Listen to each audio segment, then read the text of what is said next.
嘿，这玉箫楼可是天下能人异士汇聚之所。户部员外郎李念谷便在这儿得了一张图官运的方子，名唤大生庄。可天不遂人愿，不仅官运未来，从那之后，他便被怪事缠身，再无半分安宁。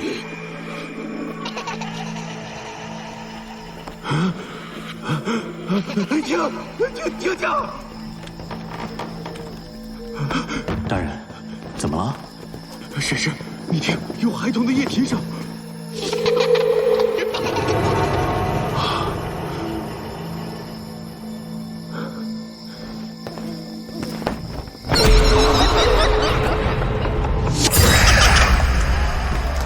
夜月鬼童，莫非这大城庄与孩童有关？将孩童活生生的拉风入棺，埋入地下。为官者其平步青云，为学者其榜上有名，为商者其财运亨通。哎呀，这是何等惨无人道的无稽之谈呐！三更夜，阴风起，拉风的骨魄土的魂，做了亏心事，他就等着鬼敲门吧。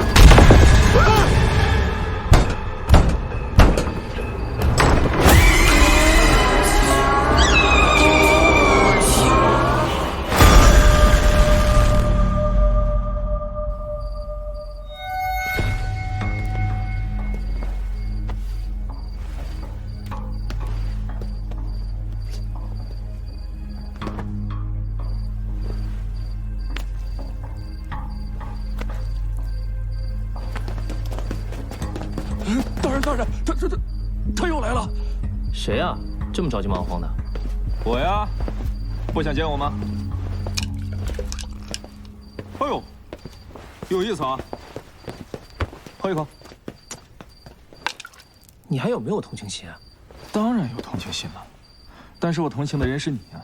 刚坐上大理寺少卿这个位置，不赶紧破个大案的话，岂不是很快就要脱掉这身衣服？大案？当然是大案了，而且我猜你这个禅城第一圣手，是不是已经摸出了些什么？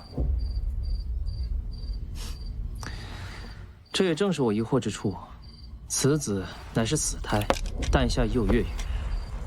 将死胎掘出，断头，再抹上枸杞，趁年节百姓栓子祈福之际，将之悬于人流如织的安业寺中，以此手段将这颗死胎头颅暴露于众目睽睽之下，借以制造离奇鬼象。此人的目的一定不只是为了吓人取乐。那是为了什么？如此残忍地对待一个夭折的婴孩，这个人的计策一定才刚刚开始。那么接下来，他又会做出什么令人发指的事情呢？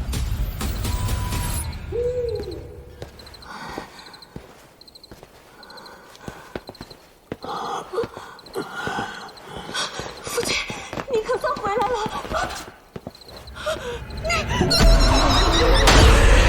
这是什么？没有啊。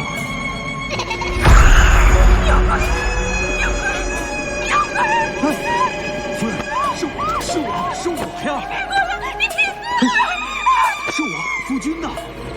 夫君，你以前消失的那个人。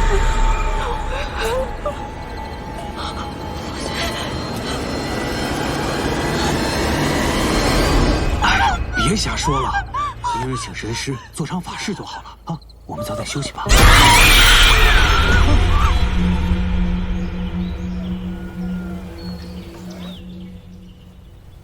婴孩死胎，到底是何人？他目的为何？案发12时辰内是最佳破案时机，你还有心思在这儿泡甜汤？孙多百奇，你没看见我在洗澡啊？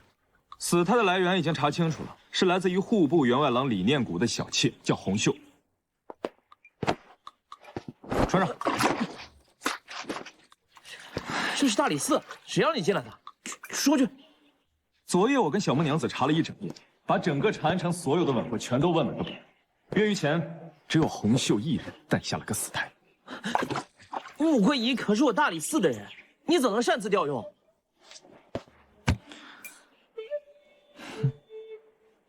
大唐第一鬼探申屠大师，那可是我偶像。申屠百天，查案是大理寺的事，你再擅自主张，我别派人拿了你。哎，今日无朝会去李府。申屠，我跟你说话，你听见没？听见了。听见你还听见又怎么？哎，你高人都是不需要睡觉的吗？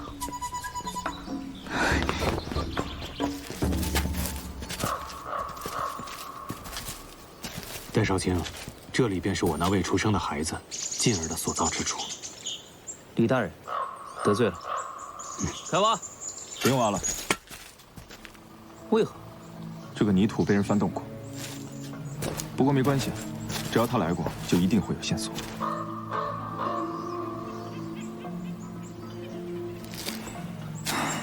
他于3日前到此。大师如何知道？3日前，长安城下了一场雨。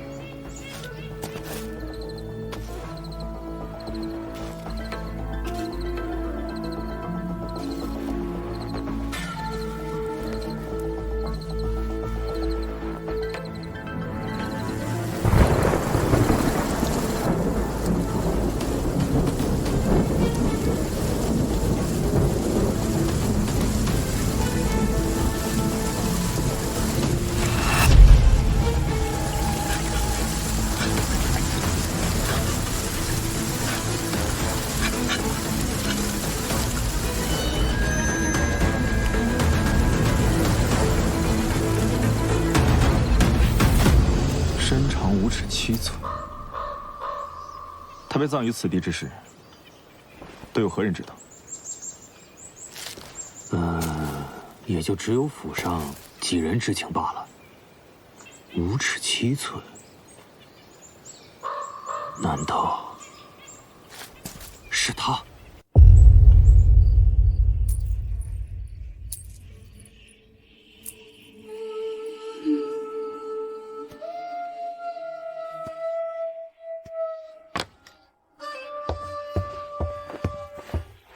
真的不是你吗？当然不是我了，那可是我们的静儿。我以为你瞒着我，找人挖了静儿的墓，以此吓死张氏，夺永安郎夫人之位呢。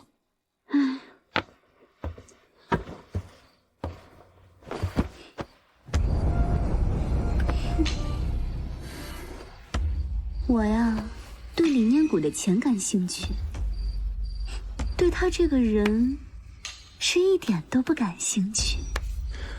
如此便好。近日，李念谷要做一场法事，我想办法把他钱讨干净。现在大理寺已经盯上了李府，再不走，恐生事变。该不是8年前，你用男孩帮李念谷打了生桩，动了邪念，遭到报应，害我们的静儿胎死腹中了？别乱说。现在最重要的就是李念谷的钱，至于孩子嘛，我们可以再生一个，现在就生。你。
夫人，你怎么了？父亲，有鬼！他回来了！哎呀，没有鬼，哪来的鬼呀？听话，赶紧把这安神药喝了，好好睡一觉就好了。我不能睡，他就在我的肚子里，他想要出来。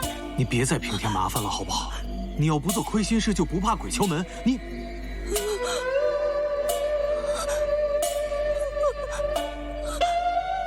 夫人，金儿胎死腹中，难道是你？什么意思？你我夫妻数十载，你怀疑我？没有，我怎么会怀疑你呢？来，把药喝了吧。我知道这么多年未孕，你怪我，可这么多年，我也为家里做了那么多，你心里却只有那个贱人。如今你是不是想把我休了？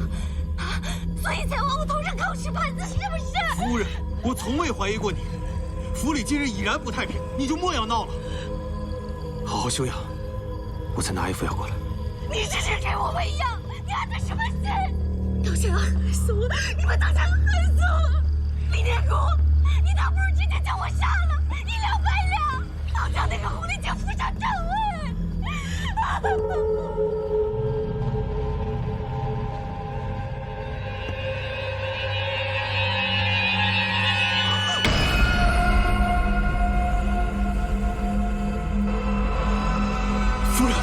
夫人不要！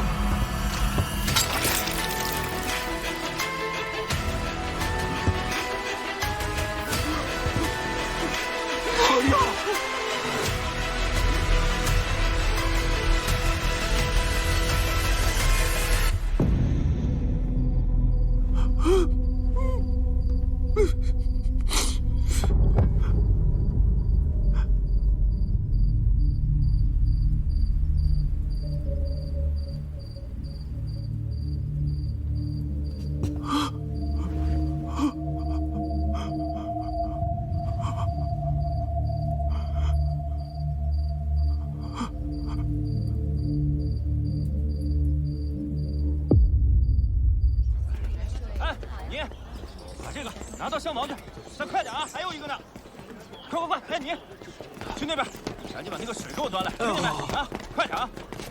多拿点。你把这个送到那边去。你都愣着干什么呢？赶紧动起来！快点，都着急呢！快！你们两个去那边这边。街上有什么好看的？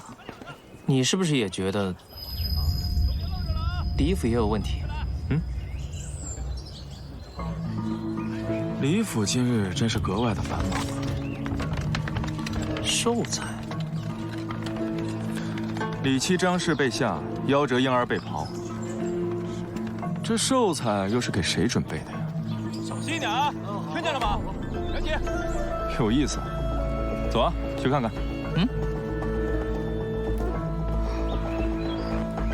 大人，那这怎么办？这家伙一个人吃了我1半月俸。真拿他没办法。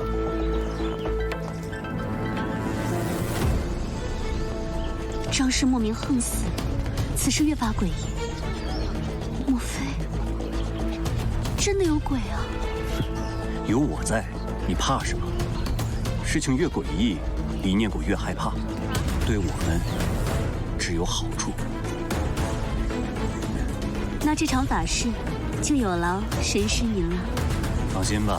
待下葬之时，是否需要劳力？不用了。哎，多谢啊。走。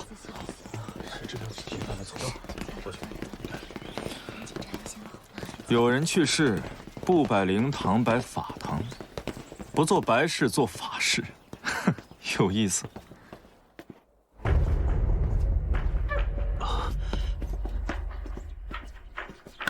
戴少卿，李某失礼了。这是家父心丧。既然碰上了，一起悼念悼念。不必了，莫要扎了那晦气啊！晦气，人过有一死，何来晦气一说？各位大人并不知情，家父乃自刎而亡。赐文，为何呀？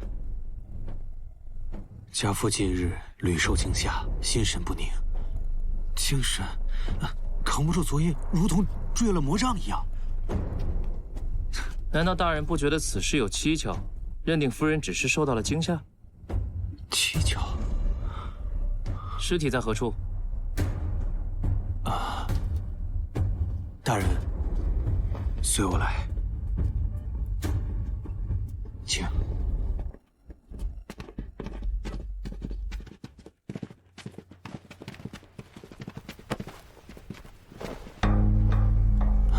大人，李某倍感妄言，请看。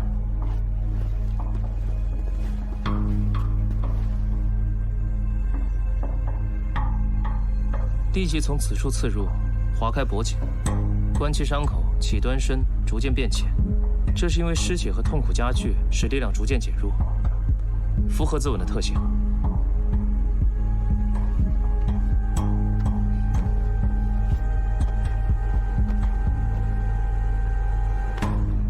初看，并无中毒之状。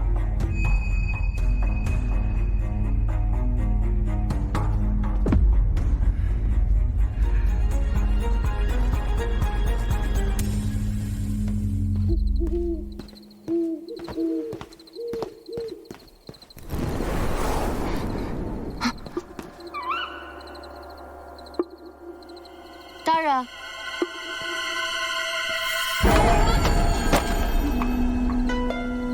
你看，我就说吧，一个婴孩的头颅不至于把人吓成这个样子。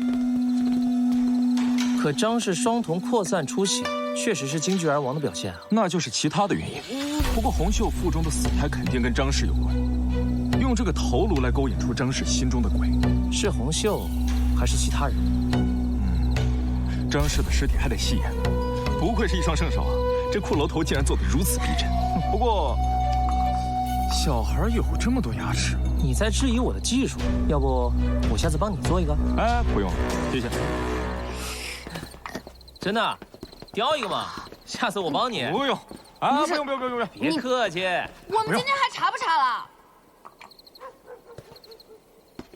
关门关窗，防盗防偷。关门关窗，防盗防偷。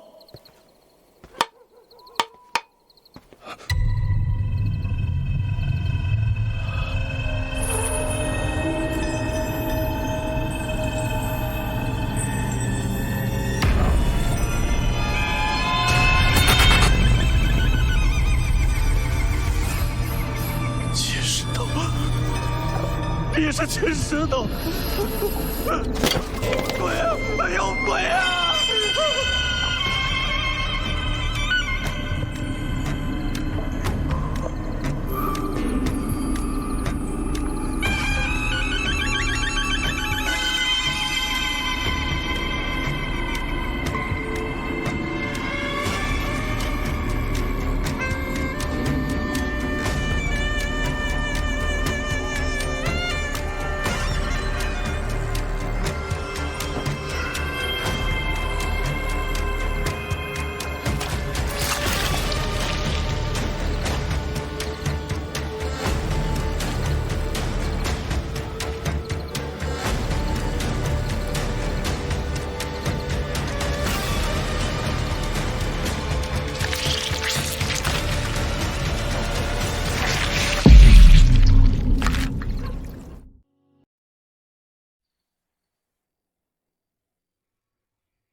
洪秀，张氏无后，你我的孩儿又无缘无故的胎死腹中，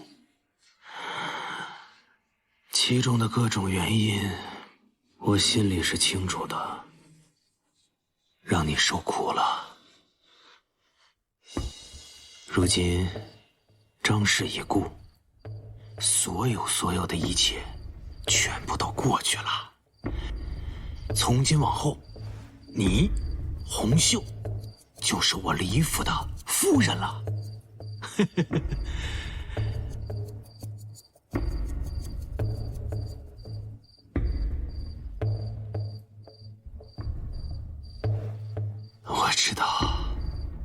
你心里边还有怨气，是不是还在生我的气啊？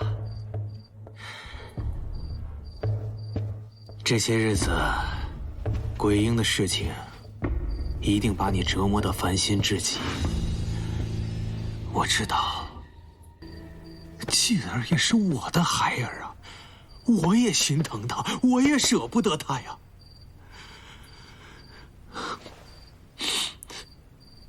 你放心好了，到底是谁动了继儿尸首，我一定彻查到底。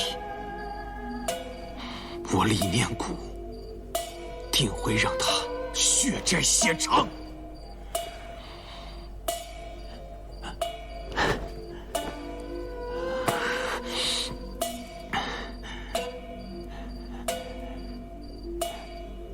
侯笑，侯笑。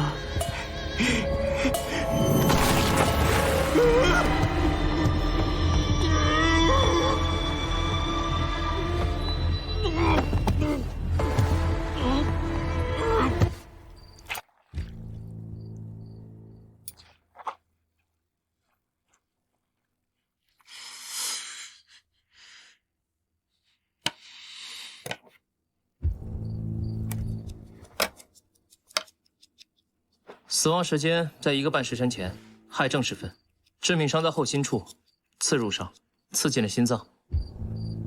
李大人，你是何时到此？我大约亥末。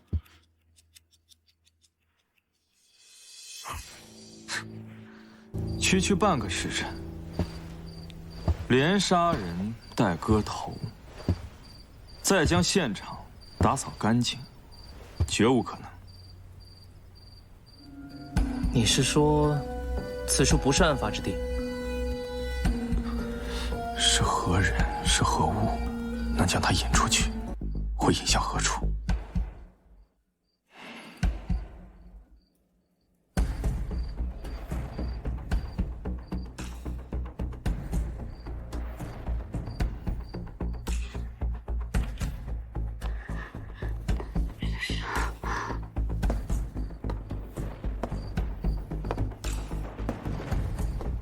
对你如此重要的东西，你会放在哪里呢？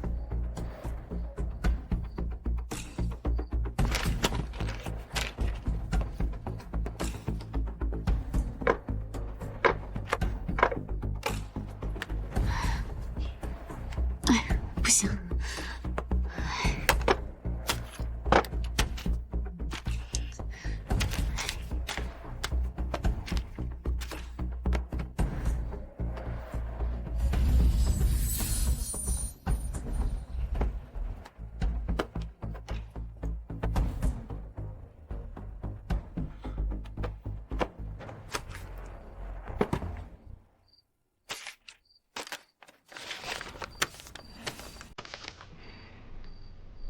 若要知道真相，来长生坊小巷。去长生坊。桂姨，回大理寺叫人把尸体运回去。嗯。李大人，事情未明之前，还请留在府上。是。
从脚印上来看，和偷盗婴童尸体的是同一个人。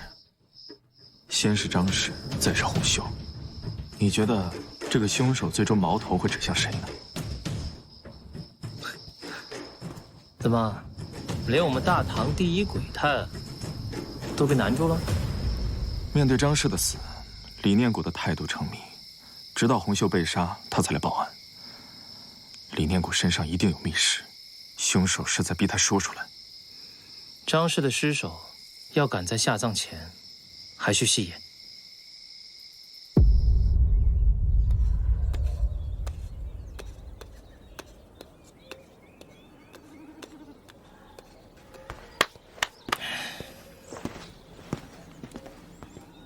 有发现，我抛开了张氏的胃，发现了幻神药的成分。因是长期用幻神药，使其内心持续惊惧，看见了心中的鬼。果然，知晓婴童藏尸地只能是府上之人。这府上能够在一夜之间掘开坟墓，又能将地填上，一定是个身强力壮的年轻人。要善于利用刀具分尸，还能接触夫人的善事，满足以上所有的条件，那这个人只能是庖厨。大人，怎么了？有个打更人来报案，称昨夜见到了一个抱着颗人头的无头鬼。什么？那人说那是5日前被问斩的秦石头的头颅，他认识。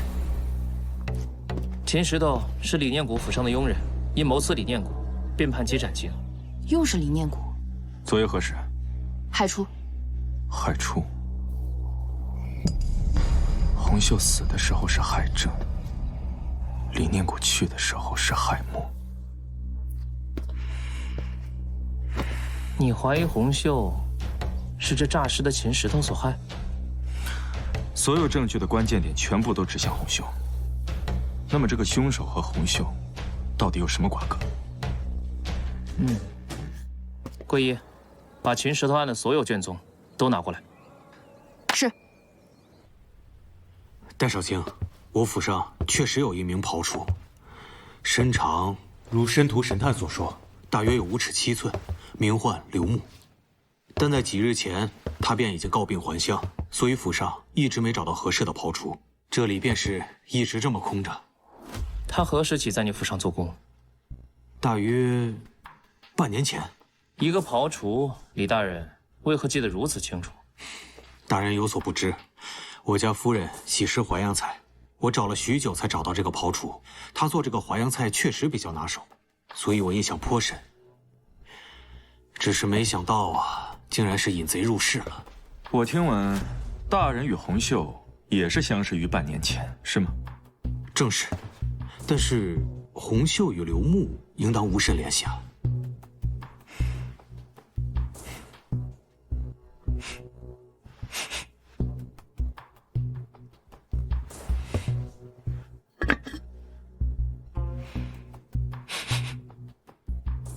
这是我与夫人一直未有孩子，所以经常抓些草药用以调理身体。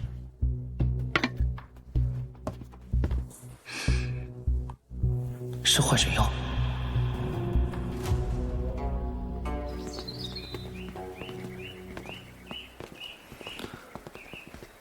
哦，对了，大人，还要向你询问一人啊，请讲。秦石头。秦石头。啊，府上确有其人。大师问那贼子作何？今晨坊间传闻此人无头诈尸，当然要向大人请教一下情况。秦石头本是府上的一名马夫，我发现他常年挪用草料钱，贪赃无数。我本念旧情，希望他能幡然悔悟，不料他居然行刺于我，便把他告知公信，判了贪赃罪和行刺罪，后来获了斩刑。那秦石头的家人啊，有，他家中有一夫人及一对孩童，此事之后便带着孩童离开了长安城。没事了，老姚，走吧。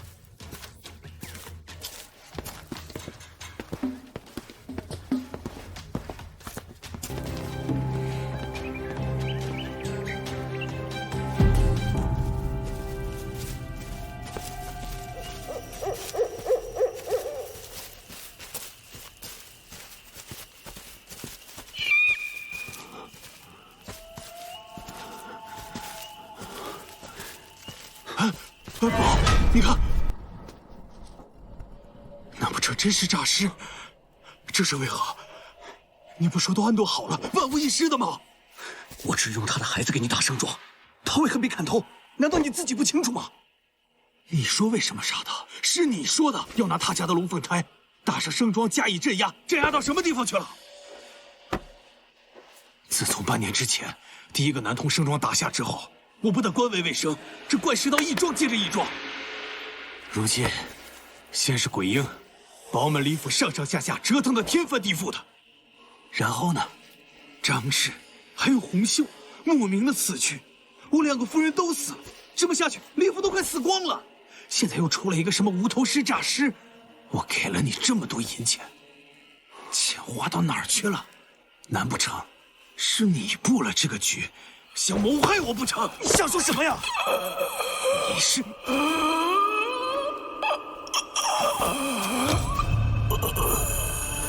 你看那是个人吗？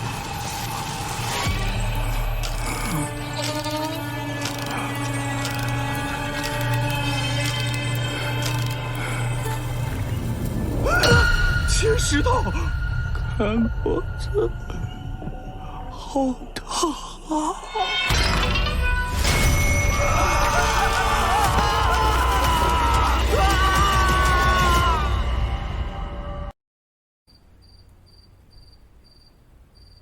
单从卷宗上来看，秦石头案确实没有纰漏，但是他们却忘记了最重要的一点。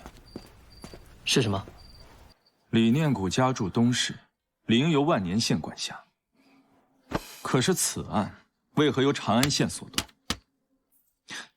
我想起来了，李念谷升任户部员外郎前，是长安县的县丞。小孟娘子，麻烦你去一趟万年县草料厂查账，现在就去。好。哎，老杨，我们走。我说申屠啊，我的人你可用得还顺手？那不是为了你吗？这话我爱听。走啊，咱们去秦石头家。走。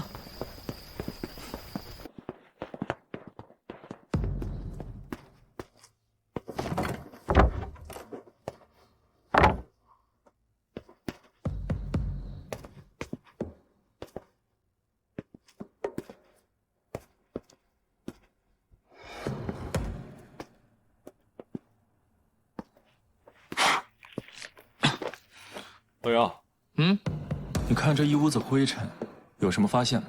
哎，别卖关子了，直接说吧。说明这个无头鬼诈尸案根本就是故弄玄虚。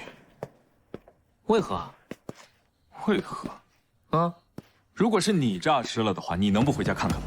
哎，你才诈尸呢，你能不能说点好的？开个玩笑吗？不过，若依李念谷所说，秦石头被降罪，其妻子离开。即便是走得再匆忙，这屋子里也不应该如此杂乱，像是被打砸过一番。这不合常理啊！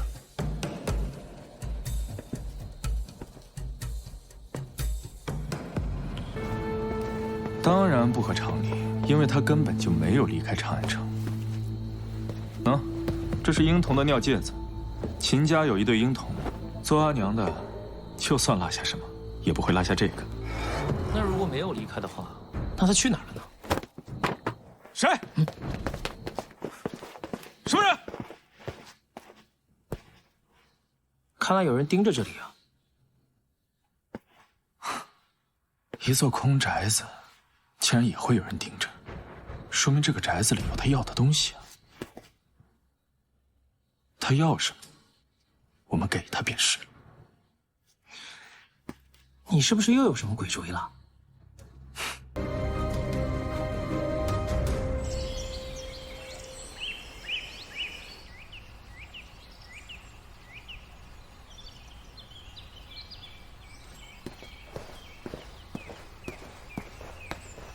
申屠，厉害啊！你果然猜的没错。大人，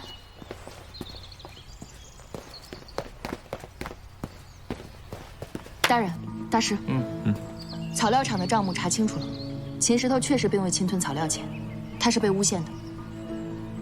这李念谷对秦石头有何所图？竟能让他一个当官的如此大费周章。他家那对龙凤胎，有种狠毒的邪术，叫打生桩，是以男童女童蜡封入棺，葬于屋前院后，以其鸿运。竟如此残忍！那日我们去李府的时候，我提到了秦家家人。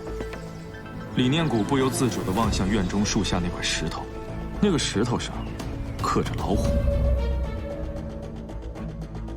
传闻中，老虎能够吞食鬼魅，是用来镇墓的。我当时还纳闷，为什么那里会有一只虎？现在看来，都是为了打胜庄。可这刘牧与秦石头是何关系？竟能为他复仇？即便是关系匪浅，他也不至于如此啊。刘牧和秦石头有着相似的经历，所以他才会打着秦石头的幌子去诈尸，想让李念谷尝一尝恐惧的滋味。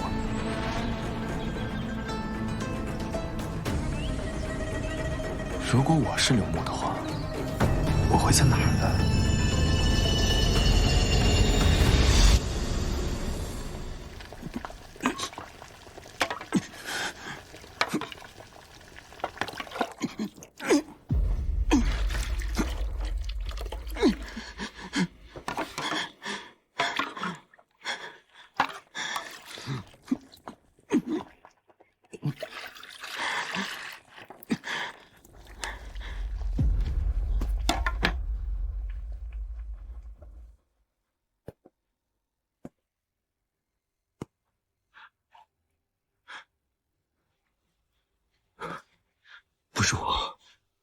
不是我干的，是李念谷他逼我做的。放了我！放了我！打生桩就是用蜡封吧？饶命啊！饶命啊！半年前的男童，你可曾想饶他一命？你不是秦石头，你到底是谁？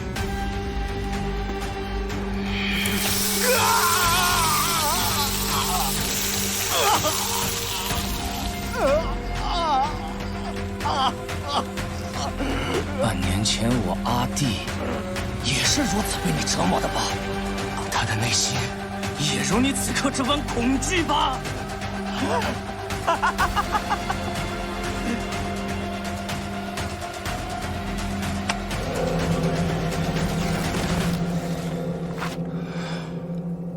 刘牧，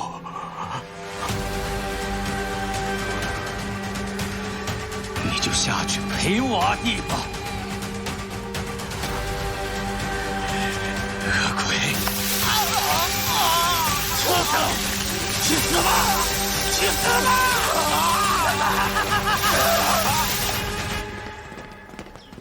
他对洪秀的案发地极其熟悉，分头搜，是。比离之不远。长生坊。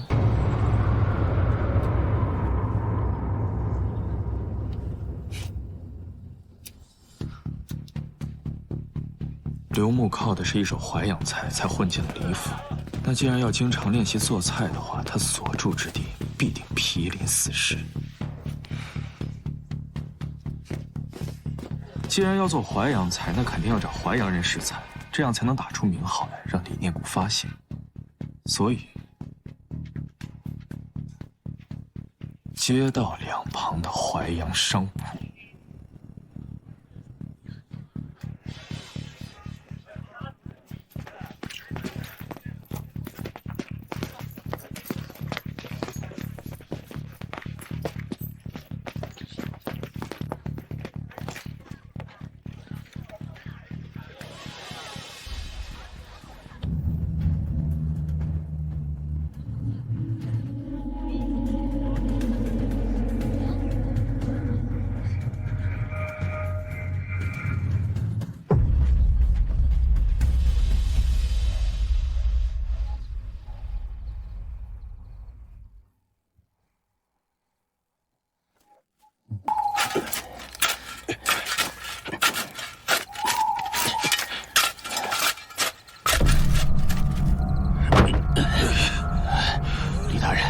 让我们把尸体抛到城外去，快！喘口气，别磨叽了。等等，什么声音？这是小子，这是当时了。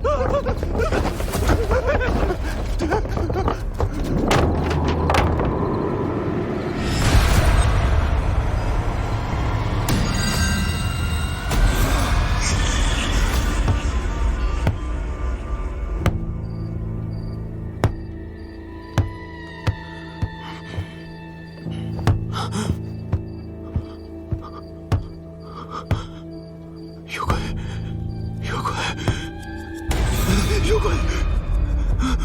不是我，不是我。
我好辜负你，我好辜负你们！别缠着我，别缠着我！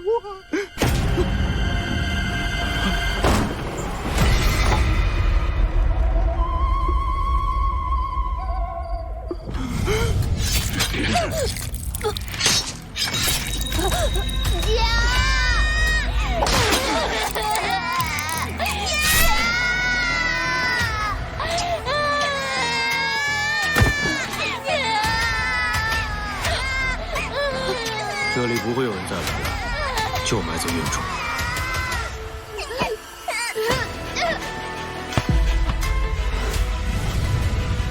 定要你血债血偿！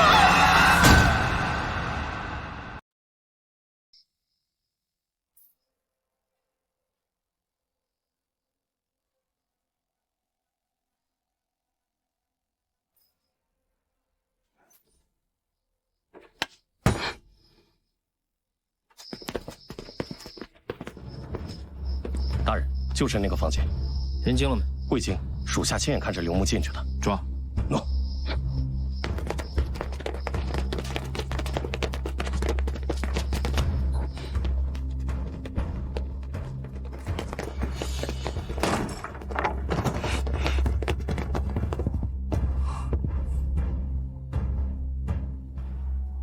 真是个老泥鳅。追！不用，我知道他会去的。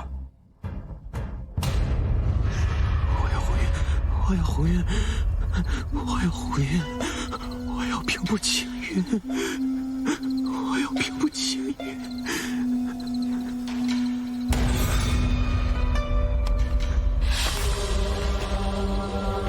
贪念无边，人面兽心。跟我回大理寺。我要红云，我要红云，我要红云。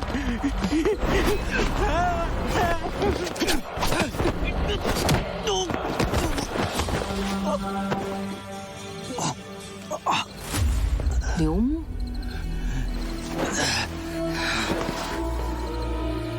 你快让开！他今天必须死！我要红云，惩治他的自有大唐律。我要红云。他残害我阿弟时，大唐律何在？大唐律只为了你们这些贵胄而治。今天你若是不让开，我连你一起杀！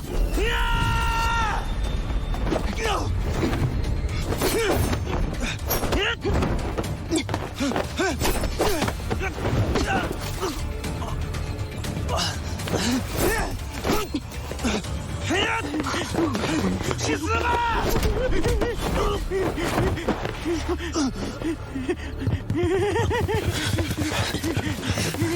我住手！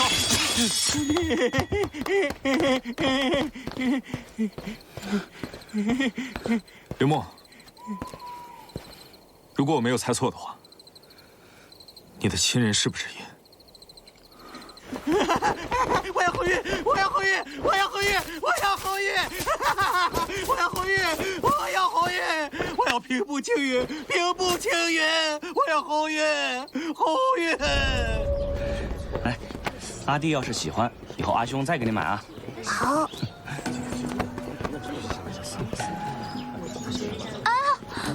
哎，夫人，夫人，您快坐，来。夫人，您没事吧？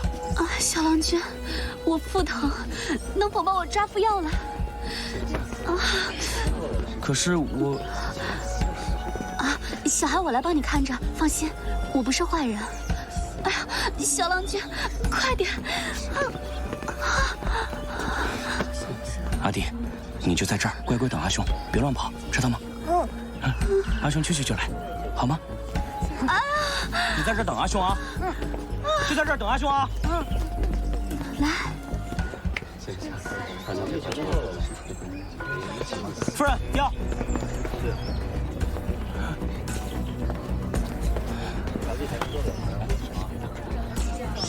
阿弟，我阿弟就是如此被他残害。我要红运！我善心救人，却欲逮人。我找了数日，不见阿弟踪影。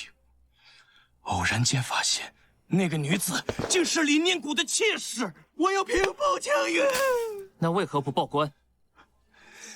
报官？他就是官呐！我告得赢吗？想必我连官府的门都出不去吧。我只能选择自己报仇。你打听到张氏喜欢吃淮扬菜，便在极短的时间之内练就了一门手艺，混进了李府。你不怕洪秀发现吗？哼，那个女子娇生惯养的，我们后厨这么脏，她又怎会来呢？我想见也见不着啊！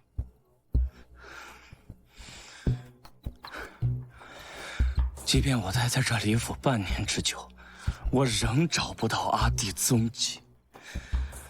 直到前不久，阿郎，汤上好了。下去吧。哎，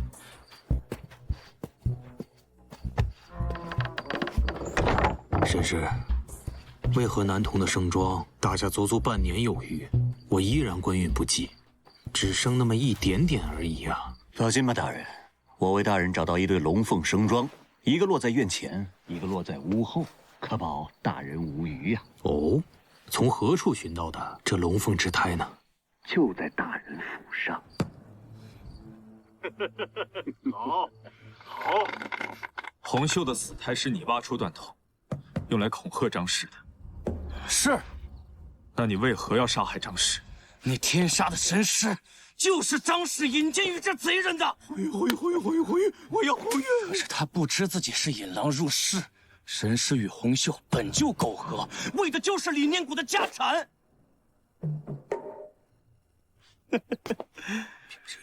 他更是可怜啊！可能他这辈子都不可能知道，那死去的孩子就是神师的。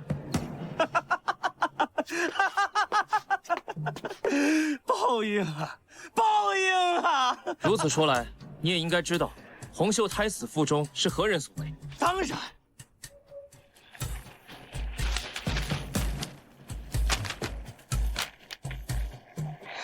你这个狐狸精，勾引我夫君就算了，我还没怀呢，你倒是先怀了。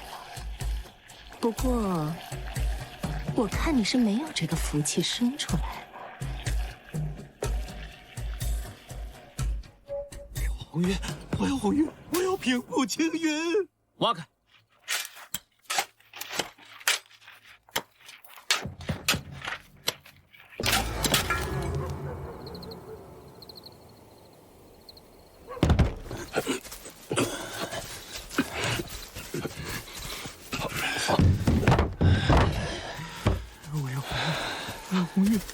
大人，屋后的也挖出来了。开棺。阿爹，阿爹啊！我要回阿爹！听不见，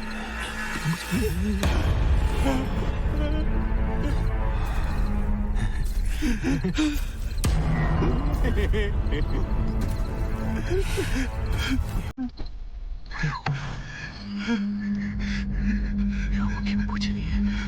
戴少校大人，此案应该如何判？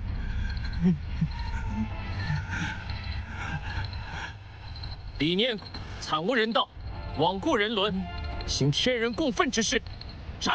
我要孔月。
你来的时候门是锁着的吗？正是，也没有翻窗的痕迹。铺上有几把童药，都在何人手中啊？我这棺材铺除了这些寿材，也没什么值钱的东西，所以我就把童药给了抬棺匠，就是为了主家来取寿材的时候方便。这棺中死者，你可认得？认得，这是抬棺匠吴图安的家父，名叫小莲。这吴图安我们熟得很，所以他手里边有一把童药。说明可好的现在还年轻，就是可惜啊。血液呈喷溅状，应该是活着的时候生生被钉死在棺材里的。这应该就是案发现场。桂姨，细查。是。雪橇的继续出来，赶紧把这凶手。我去就来。我真的这人性很高的。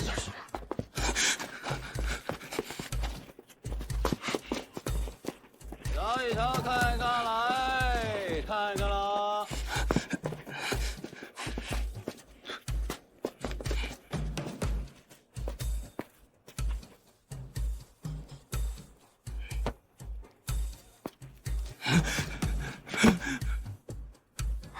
大人，小莲之死与草民无关，与草民无关呢！大人，与你无关，你跑什么呀？为什么鬼鬼祟祟的？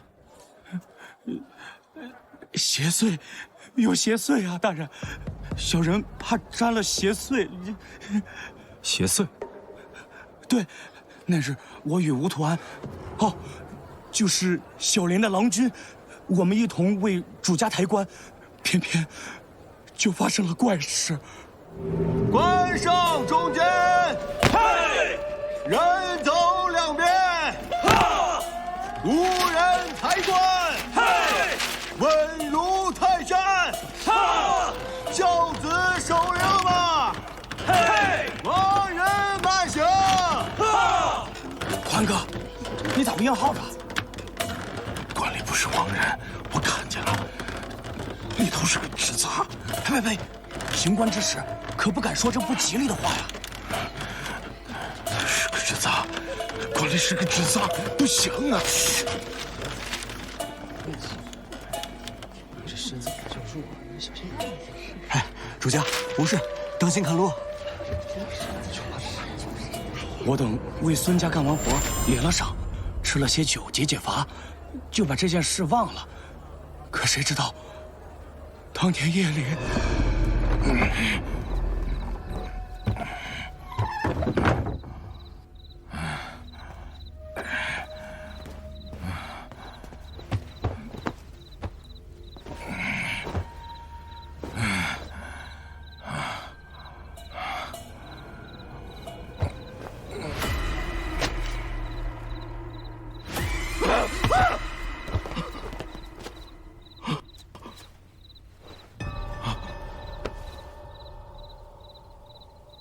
小莲，阿郎，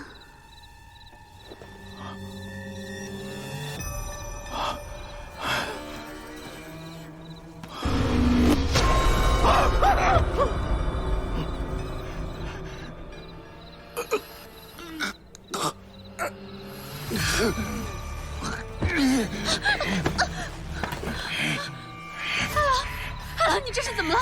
阿郎，我是小莲，阿郎，你怎么了？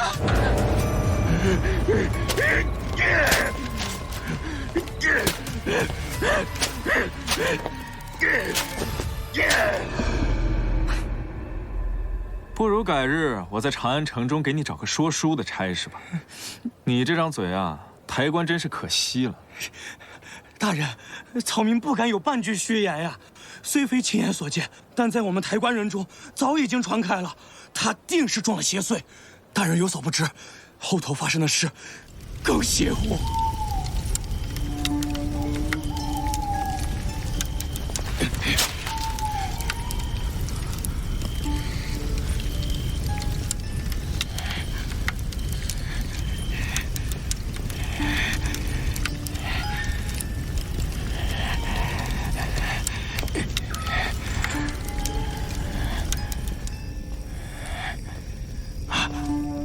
阿郎，今夜为何回来的如此之晚？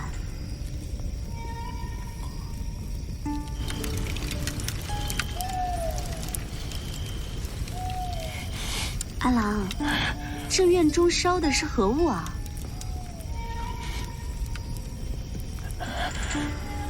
小莲，给我弄点吃的吧。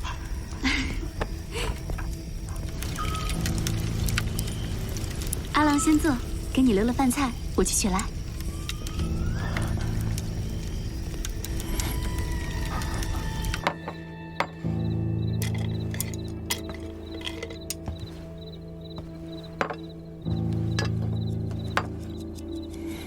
小莲，小莲，啊！阿郎，你这是为何？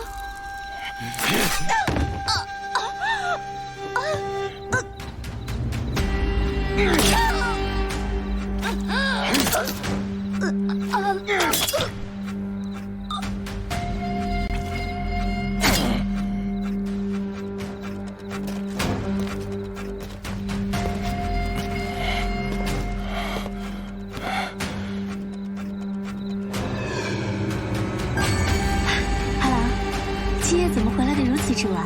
给你留了饭菜，快坐下吃吧。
哈郎，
申屠，怎么了？你做梦了？你不会也被邪祟上身了吧？许是有些疲累了吧？你拿这个做什么？试验。你拿我做试验？你，老姚，你可曾注意过，死者的四肢和喉间可有骨折的情况？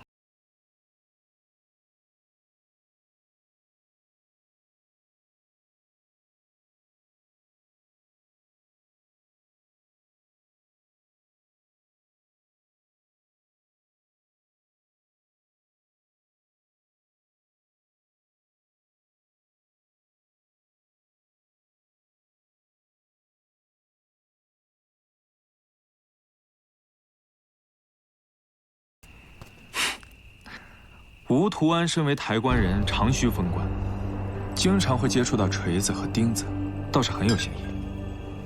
不过老姚，你当真相信邪祟一说吗？并非，我只相信摆在眼前的事实。小莲身死，吴图安作为他最亲近的人，且他手上也有寿材铺的童药，而恰在此时，他又消失得毫无踪迹，这一切未免太巧合了。不管是不是邪祟，吴图安都有很大的嫌疑。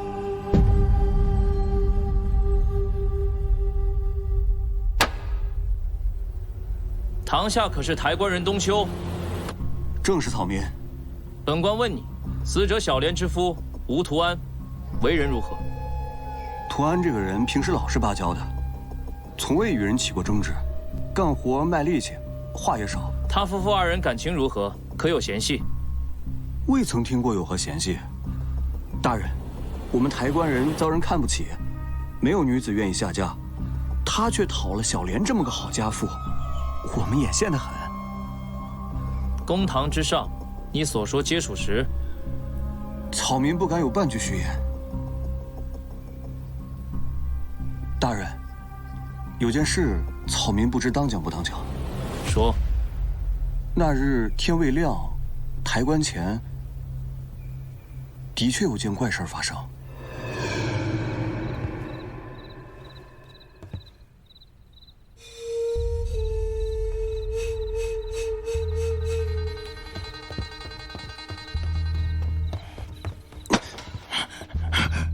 你干啥？东军哥，这里头闭嘴！咱们拿钱抬棺，朱家葬啥咱抬啥，关中之物跟咱没关系。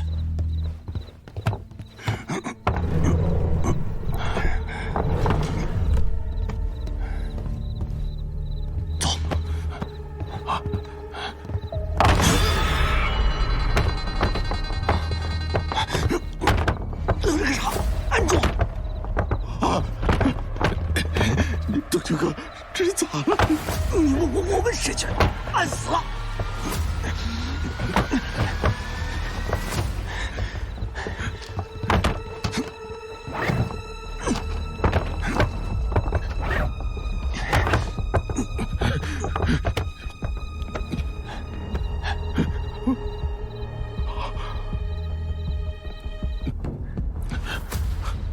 等明天要是让主家发现，咱就说不清了。明天抬棺之时，咱就当什么都不知道。走，走。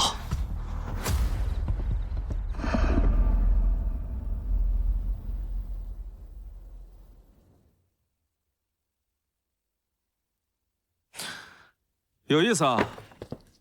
照你所说，这关中的邪祟上了吴图安的身，控制着他，定死了与他感情一向和睦的发妻，是吗？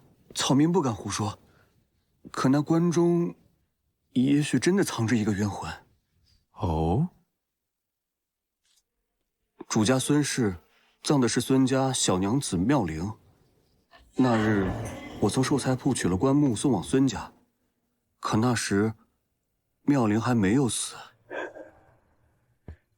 这是寿材钱，有劳了。主家哪里话？待起棺下葬时，我再让人去换你。好嘞。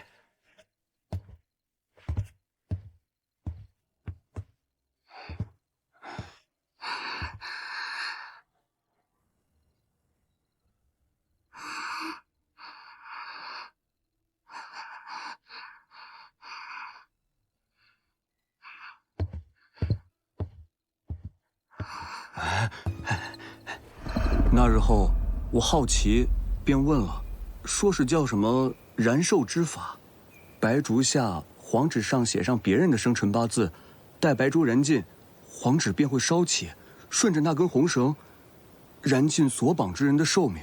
荒谬！草民哪懂什么邪术？草民所言，俱是亲眼所见啊，大人。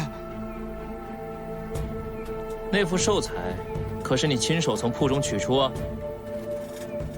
并非是我呀，我没有寿材铺的童药，童药都是交给那吴图安手中。平日里我们几个一起干活，图安这人又持重，便把童药都交给了他。你且先回去，案情未了之前，不可离开长安。草民明白。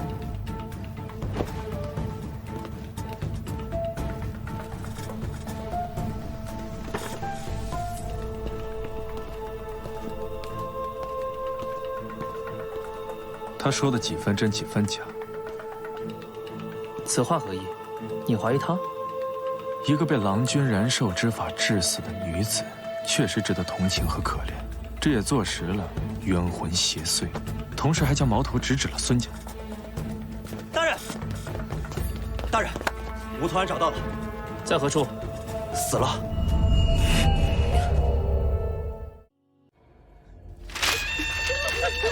大路起障碍，小路开启8尺，人要魂走，伤要正行，起灵。老妪最后一天了，孝子为你守好灵了。入关。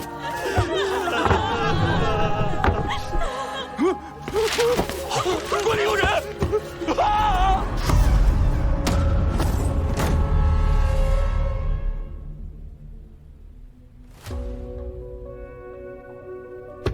可查清这具寿材是出自哪个铺子？查了，铺子在安业坊。掌柜的说，昨夜闭店之前才检查过，今晨寿材是直接拉走的，没想到出了这事儿。准备验尸。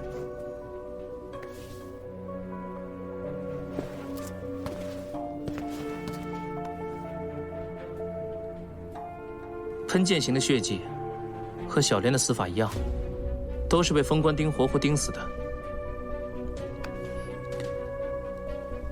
无中毒痕迹，无明显致命外伤，只有脑后处有一处淤伤。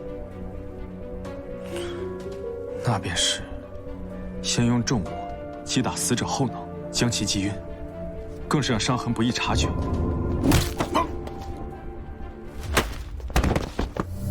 再将其放入棺内，手脚钉死。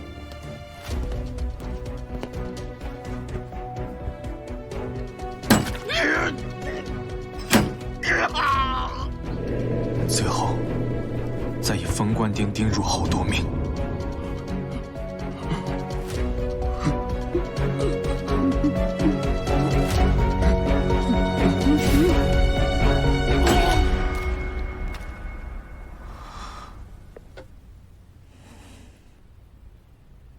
关其瞳孔，死亡时间应是30个时辰以上。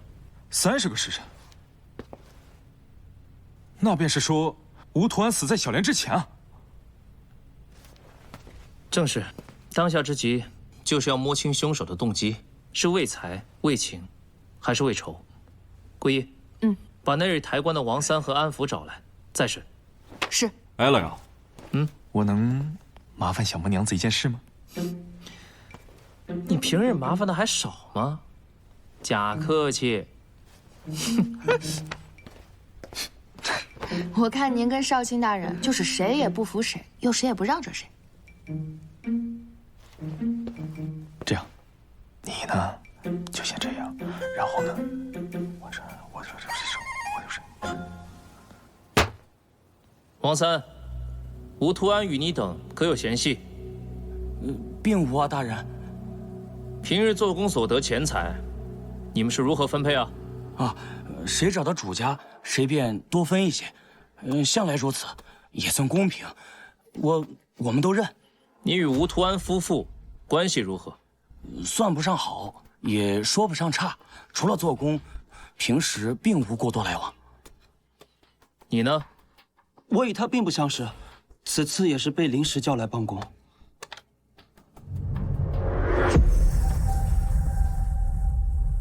被何人叫来？冬秋阁。大人，曹明想起来了，本来是吴图安叫了我和冬秋阁还有柱子，想着我们4个人带着4个帮徒就把这活干了，但是，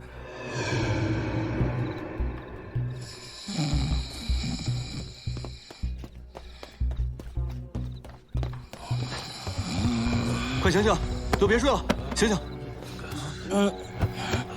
怎么了，冬秋哥？柱子这人也太靠不住了，这临近启灵了，人没了。三儿，你快去找个干活持重的人来顶。啊，对，安福可以，把他找过来。好，我这就去。柱子是何人？安业坊寿材铺的帮工。安业坊，他现在在何处？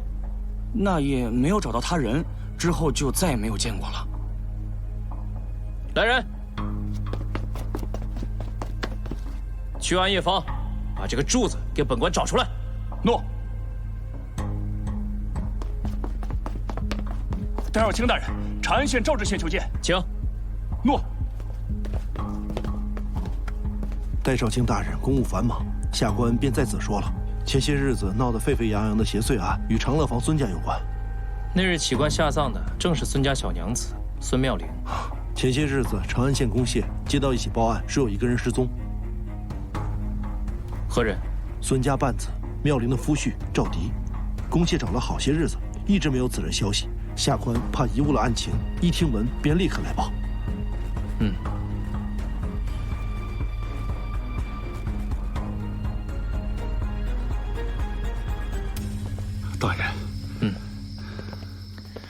赵迪于何时失踪？我阿女妙龄下葬当日夜，她便不见了。这是谁的房间？正是阿女妙龄的房间。赵迪是否居于此间？并非，妙龄体弱，为了能让她安寝，东床便一直睡在了厢房内。看看吧。啊，请。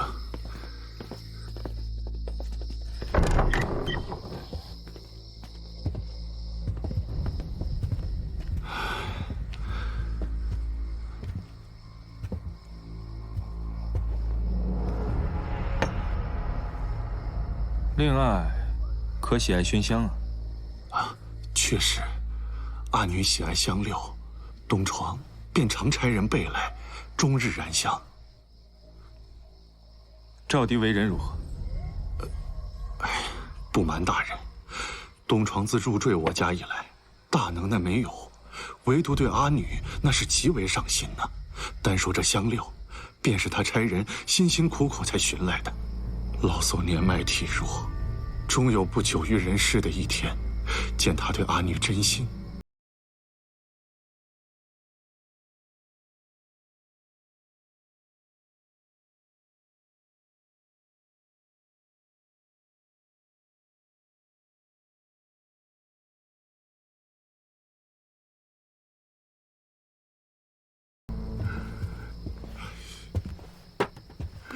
看你的神情，似乎是发现了什么。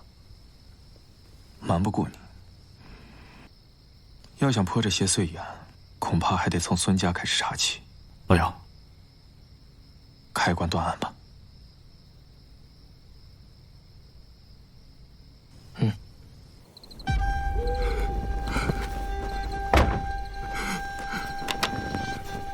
开棺。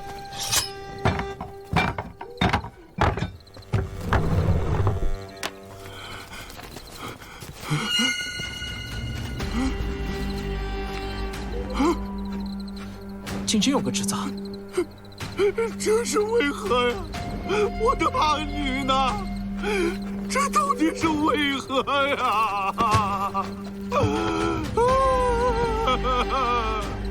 阿女啊！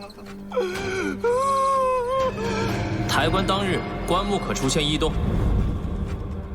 确有，那日起棺前，棺木竟莫名的晃动，那棺中真的有邪物。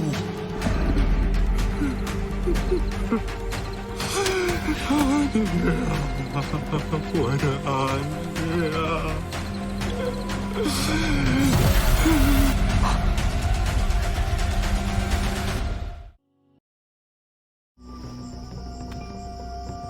死者是被乱刀砍死的，尸身已经开始腐坏，死亡时间已经超过5日。凶器是普通的刀具，并无特别之处。5日，那便是妙龄起棺之前。此案真是愈发的有趣了。亡人的尸身找不到了，却又多了具男尸。大人，男尸的身份已经确认，正是安业坊寿材铺的帮工柱子。如此一来，便能解释棺材为何会出现异动了。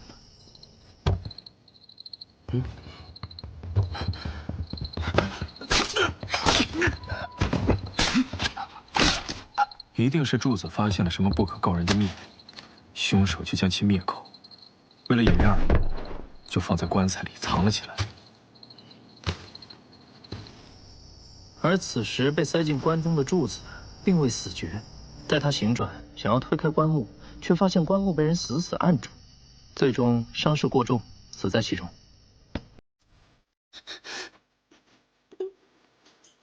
救命啊！救命啊！救命啊！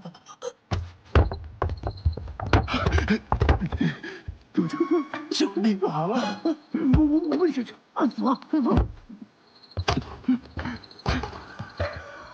才知道什么那个时候，走。如此说来，吴图安夫妇和柱子的死，都和对去纸扎脱不了干系。到底是谁将妙龄的尸体换成了纸扎，就是此案的重中之重了。是赵迪？非也，赵迪巴不得赶紧将妙龄下葬，以免节外生枝。为何？跟我来。哎，你走那么急干嘛？等等我。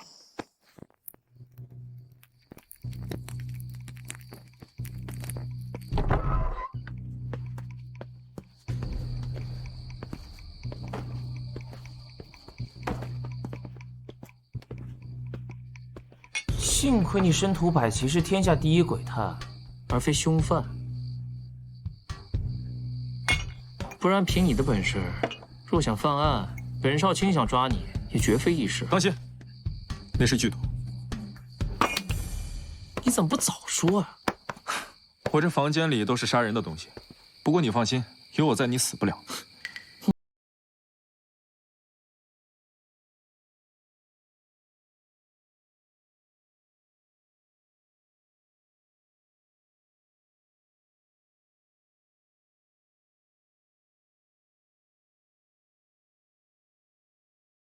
是妙龄房中的味道。正是，此香名叫安息香，来自西域，极为难寻。虽非剧毒，但若加入香料之中，长期熏染，轻则使人精神颓丧，重则是可以致命的。如此说来，是赵迪杀了发妻妙龄？正是。孙家业大，入赘半子赵迪，就是用这个香神不知鬼不觉地杀死了妙龄。对外呢，他就说是因为妙龄体弱，因病而亡。准备将妙龄下葬后，强占孙家家业。这一切呢，本应该是天衣无缝的，可被有心之人暗中窥探，将尸体偷走，又以一具纸扎假葬。所以此人大概是知道了妙龄的死亡真相，恐怕是要为他复仇。知道了他的目的，就有办法让他露出马脚。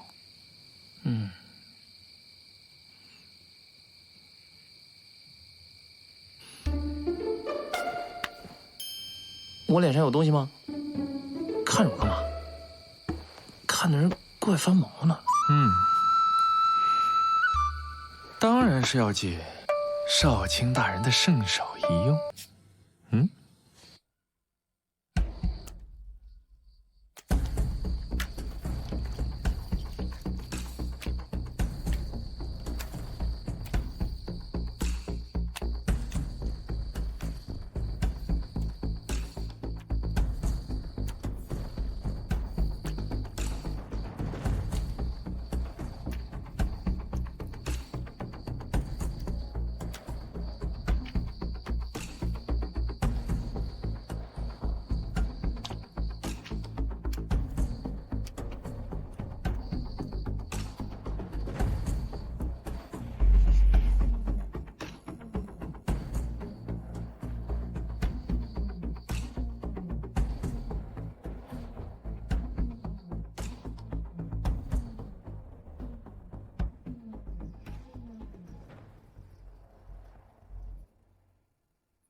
大人，这样真能找到我阿女的尸首吗？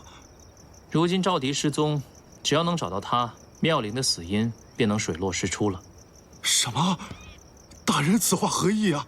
难道我阿女并非是病亡？不是。老爷，大人，抬棺匠们到了。知道了，去吧。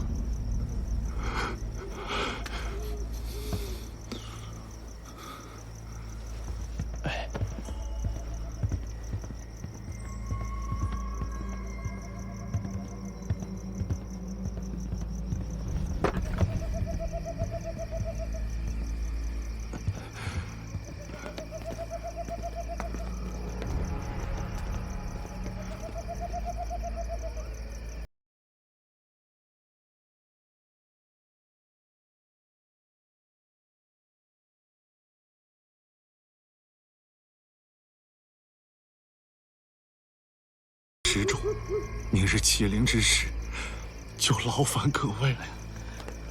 东家照顾我等，是我等的福分，一切东家就放心吧，是吧，东九哥？是。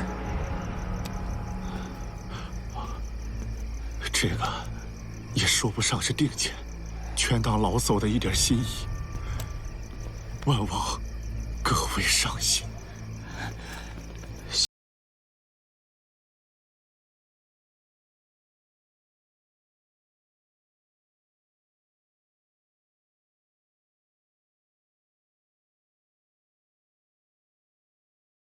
放心吧，早就安排好了。小莫娘子，你穆归仪可是我的人，你同意的？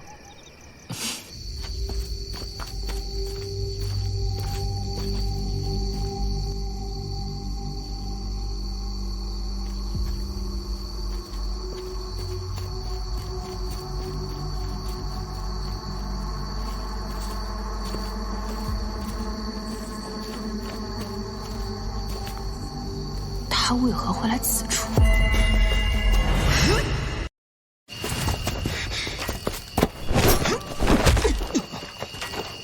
你是何人？为何跟踪我？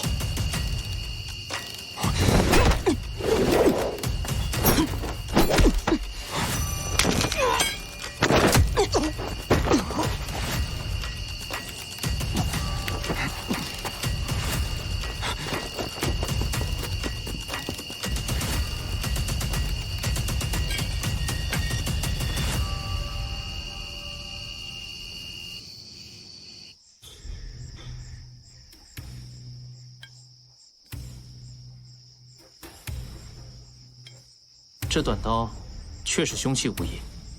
昨日夜，冬秋的行踪也异常诡异，他还去了一趟东城郊的荒坟。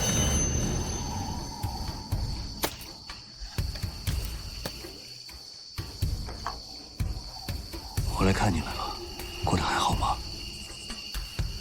无字碑，莫非那坟中便是妙龄？我知道了，我怎么没有早点想到呢？走走，你跟我走一趟。现在，你神经兮兮的干嘛？哦，小莫娘子，你也一起，多叫些人，带上铁锄、绳子和棍子啊！现在，多带点人，跟我走。你别那么急啊，你等我先把这身衣服脱了。哎呀，去了你就知道了。哎呀，申屠，走慢一点。老姚，啊，这个墓有问题。哎，你小心点啊！我怎么早没想到？老姚，这坑不对。不对在何处啊？前，寻常墓至少是8尺或者1丈深，而这个墓只有区5尺深，所以这个坑底下还有坑。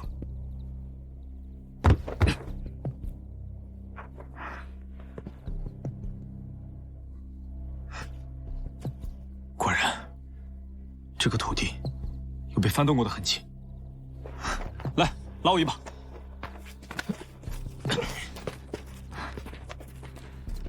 桂英，开挖。挖。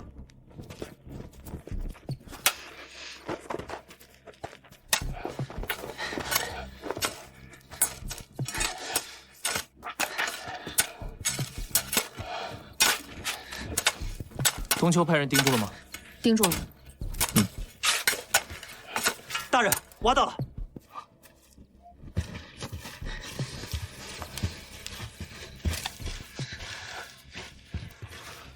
树棺，压棺树葬。何谓压棺树葬？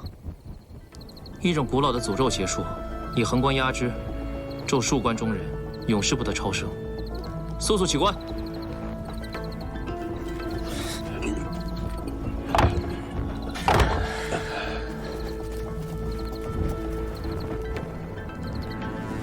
开棺。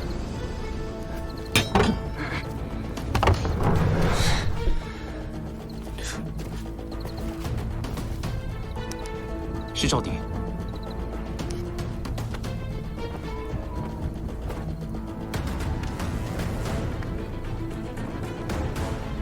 确实那把短刀无误。抓东球。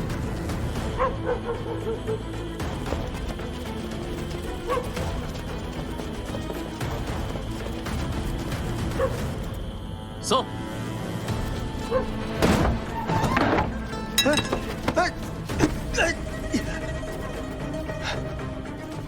大人，这是何意啊？你做了何事？难道自己不清楚吗？草民不知啊。入夜时分，你去了何处？草民一直在屋中，因为明日要帮孙家抬棺，恐要劳累一日，故而一直在屋中歇着呀。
还是没能瞒过你们。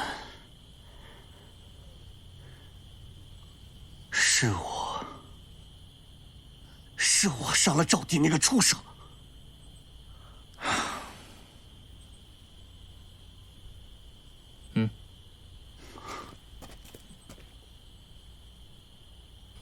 说说吧，到底是为何？为何？因为妙龄。那日我骗了你们，我根本没在孙家看到什么燃寿之法，因为那时我看到妙龄在求救。救我！救我！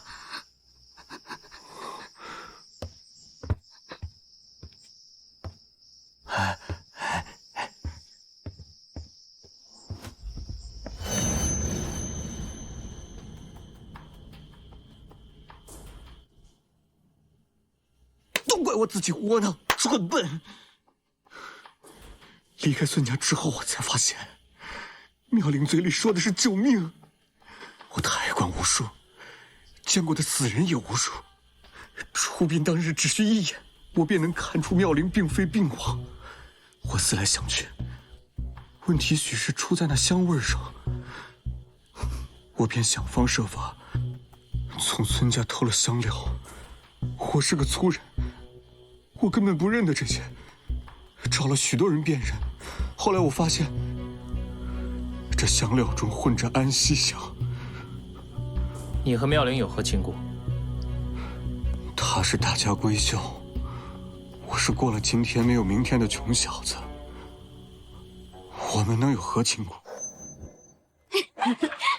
只是妙龄的出现，让我每天有了期待。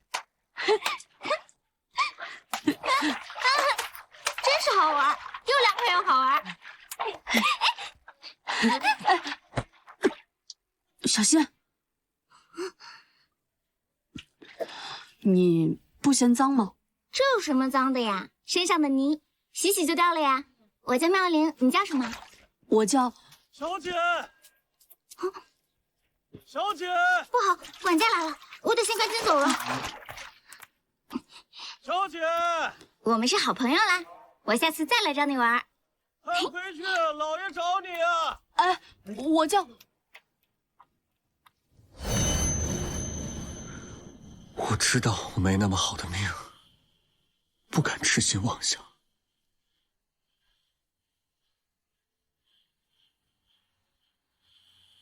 可赵棣那个畜生，凭着一张巧嘴，拍马奉迎入赘孙家。他若一心一意对待妙龄，还则罢了，可他竟为了孙家家产害死了妙龄，他该死！一次贪便宜他了，我便把他押入关下，让他永世不得超生。所以你趁妙龄下葬时偷走尸骨，葬于他处，是为了让他泉下得到清净。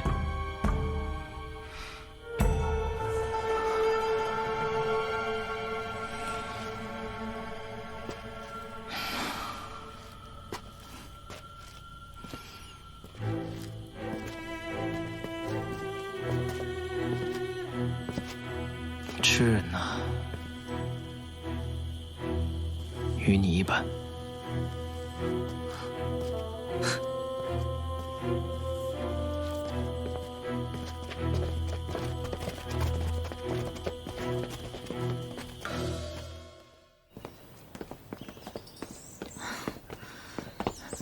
大人，桂衣，吴图安、小莲、柱子之死，冬秋都已招认了。妙龄的尸首也已决出，交予了孙家。孙长信决定重新安葬。知道了。大人如此匆匆，是去何处？找申屠。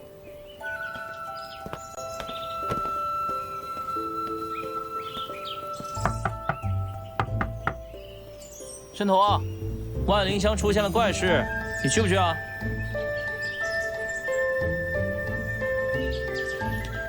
你不去的话，我自己先去喽。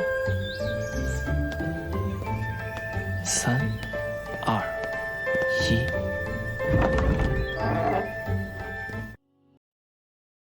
长安城西之万灵乡，乃西域商队通商大唐之重镇，尤以万国驿更是商队歇脚、买艺奇物的热闹之地。西域的宝贝，西域的美人儿，在此地那是应有尽有。这件宝物，诸位客官，这什么玩意儿？这什么好宝贝啊？看好了，什么稀罕宝贝？这不就是一幅画吗？哎呀，这谁没见过呀？我还以为什么宝贝呢，不就是一幅画吗？下来吧，下来吧，下来吧，下来吧！你再仔细看看。就是一幅画呀！哎呦，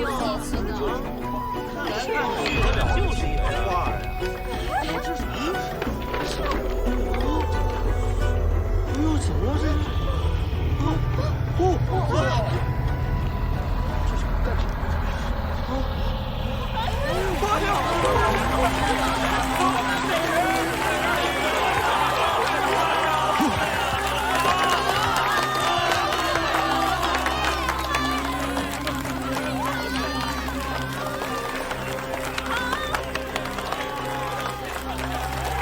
好宝贝，好宝贝呀！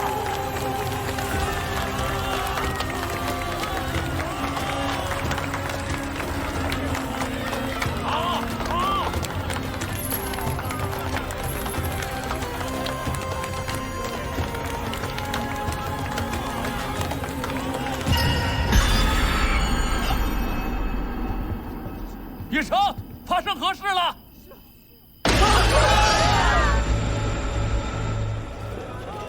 小人沈清海，是本驿的驿丞。这便是万国驿第一次闹鬼，约有月余的事了。大人，你看啊，现在本驿虽然还有一些商客，但是比起当初那个红火之时，那真是十不足一呀。既有鬼怪，那这些人为何还敢在万国驿落脚？万灵乡是西域客商通往长安的最便捷之路，若不走此路的话，就要走山路，更远更难走，还可能会有猛兽出没。两相权宜之下，就只能走这里。这位大人所言甚是。你身为驿丞，为何不向公谢报案？我去报了，可是县公谢一听是闹鬼，他们不敢来查呀。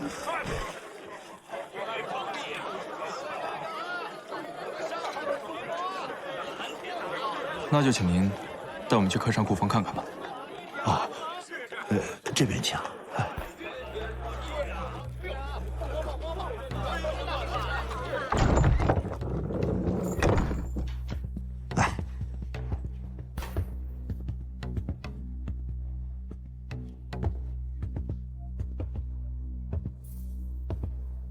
可曾出过人命？这小人就不知道了。不过每夜闹完鬼之后，都会有商客莫名失踪，但不知道是被吓跑了，还是被厉鬼抓了去。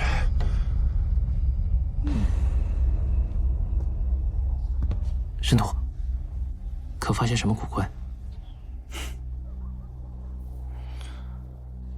少卿大人，今夜我们就宿在这万国驿，怎么样？你定。那就劳烦沈诚义帮我们传个消息，说从西域来了位大商，手上带着这么大一颗珍珠，就住在天字1号房。这不太好吧？就按照我说的去做，整个万灵香能传多远传多远，能传多真传多真。整个事情的真相呢，只有我们4个人知道。若是再有一个人知道的话，我唯你是问。小人明白。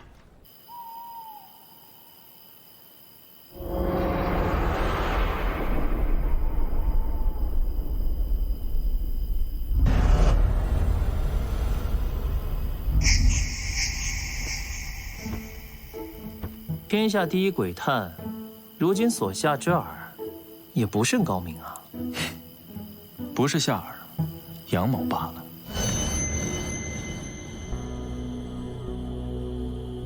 货仓和房间牌匾是对应的，什么人带了什么货，都有体现。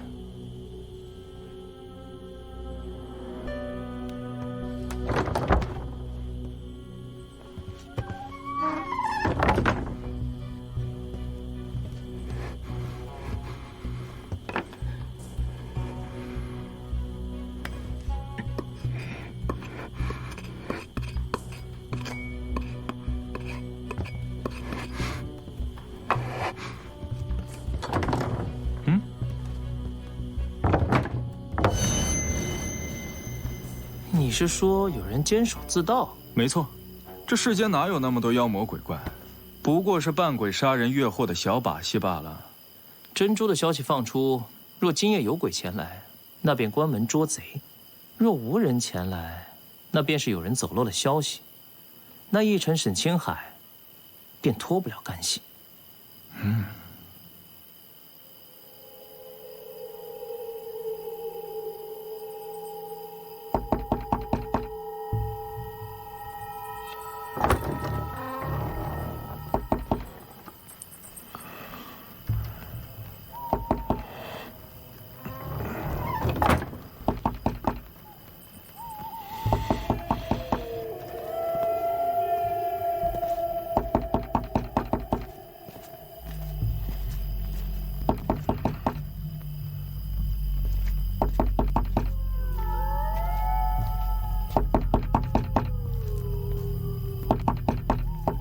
不是说了吗？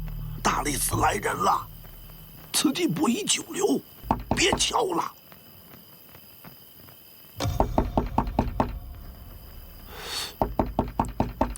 怎么还敲啊？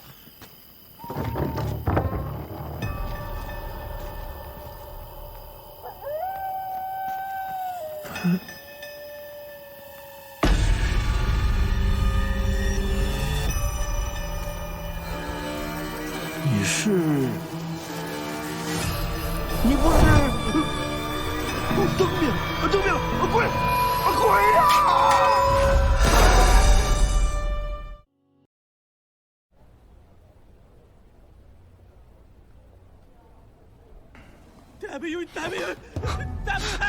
大门方向，别烧死他！别烧死他！苏太宇说有鬼，有人死了。走。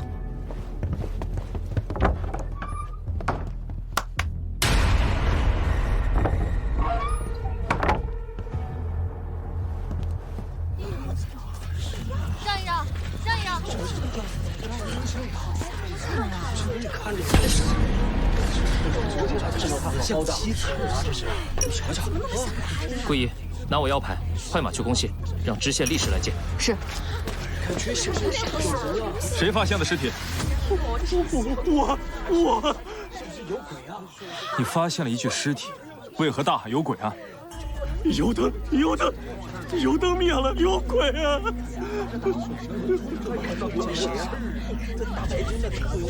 大人，您有所不知，这万灵县灯不能灭，这灯一灭，鬼就来了。我看，兴许他就是被鬼上身了。胡说！此人舌头并未探出，并非一死之状，而是被人用大力掐断了喉管，随后吊于门上，此乃人为。草民可不敢胡说啊！大人若不信，尽管去查。听说这万灵乡都死了好几个了。真是晦气啊！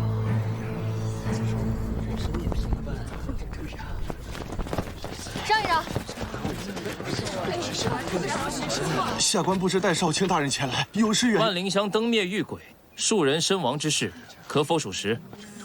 确实属实。可查明案由？回大人，尚未。上尉，已有数条人命，你身为一县之长，还有脸说上尉？这万灵乡突遇鬼怪，下官已竭尽全力去查缘故，可实属力薄啊！力薄还是胆怯，还是把百姓的命不当命啊？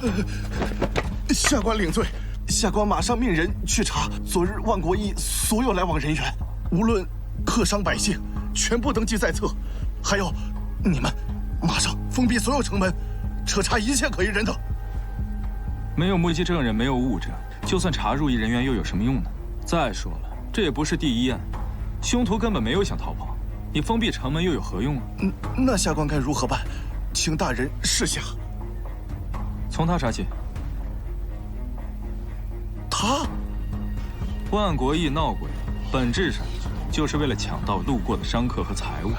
路过的商客随身带了什么货，他是最清楚的。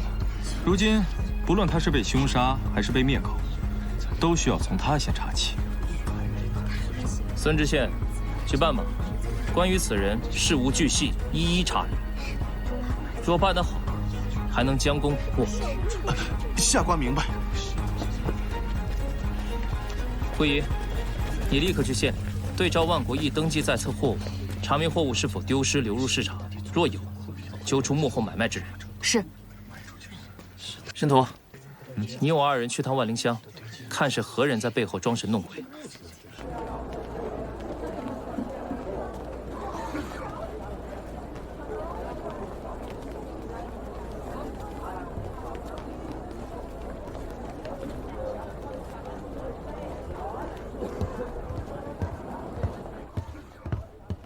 掌柜，置物。客所至何物啊？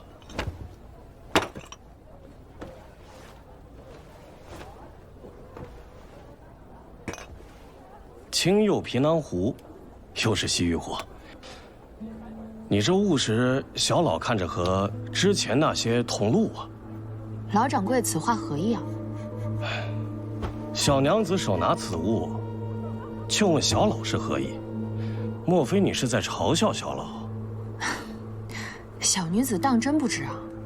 啊，这些日子，总有人拿些西域物事来，宝石、水晶、玛瑙、波斯锦、金银器，还有些不值钱的香料。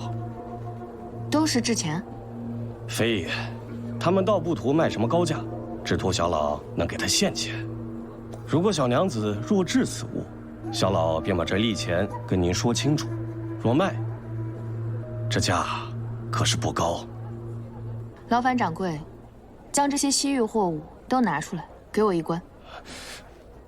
小老开店营生，你是要故意搅扰？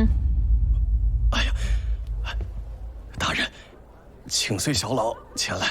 还劳烦掌柜差铺里的伙计，把县上的制铺掌柜都叫过来，带上东西。好的，大人，您稍后。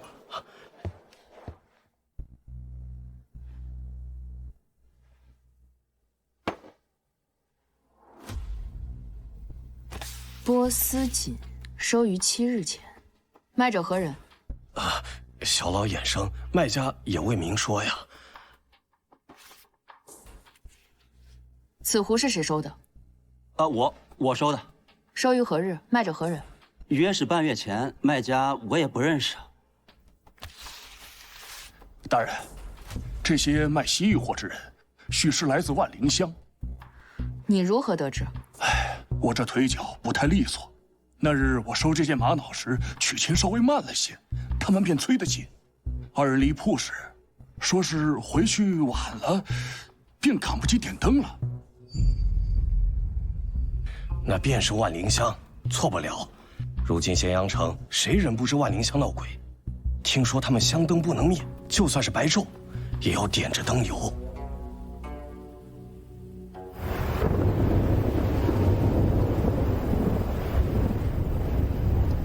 哎，老汉儿，把灯油添够了没？你今天晚上安心休息，今天夜里我盯着。老汉儿，听说昨天夜里啊，沈清海死了。是啊。哎，咋死的？还能咋死？灯灭了呗。哦。老汉儿，算上沈清海，死了5、6个，你说这事儿会不会和当年的事儿有关呢？别胡说，睡你的觉。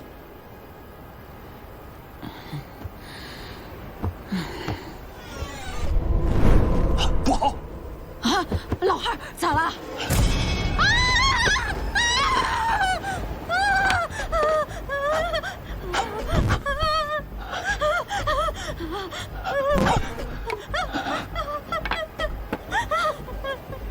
没事了，没事了，没事了，没事了，灯亮了。灯亮了，灯亮了，灯亮了，灯亮了，灯亮了。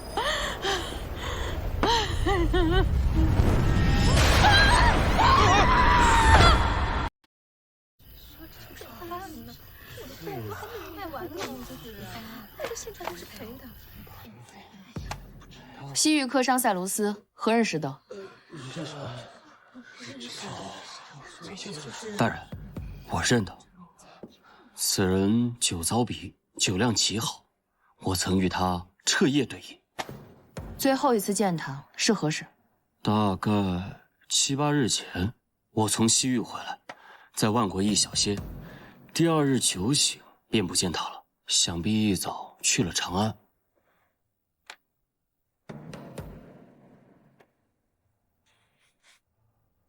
正是7日前。大艺人阿杜丹，何人使得？我。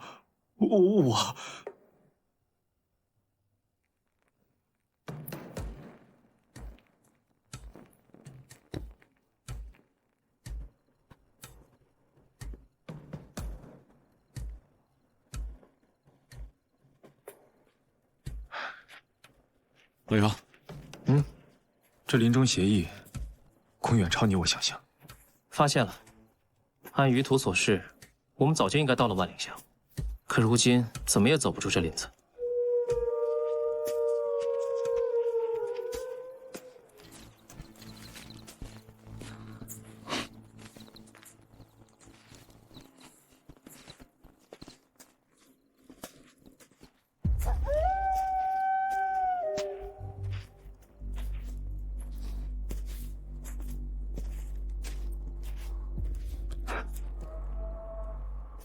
老姚，老姚，老姚，老姚，老姚，老姚，听得见吗？申屠，这儿，都在这边。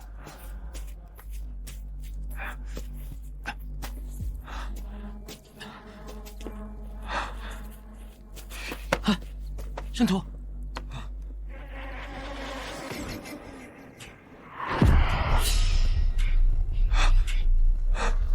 你怎么了，申屠？捂住口鼻。林中有迷障。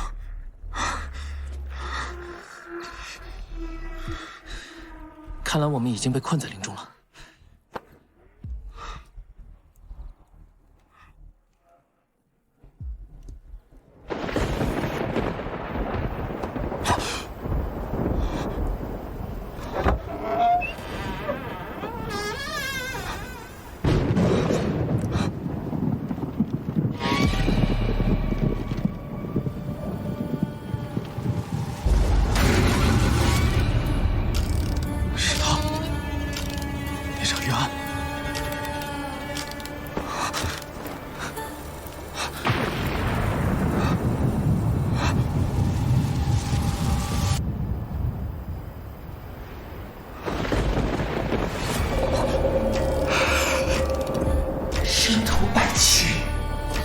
生无寸断，就错在冤案。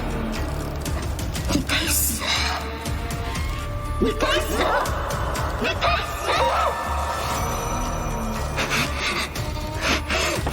你该死！你冤枉后人！你现在就去死！你现在就去死！去死！死！神荼反击，以王为推官，去死！神荼，去死！神荼，醒醒！神荼，去死！去死！去死！去死！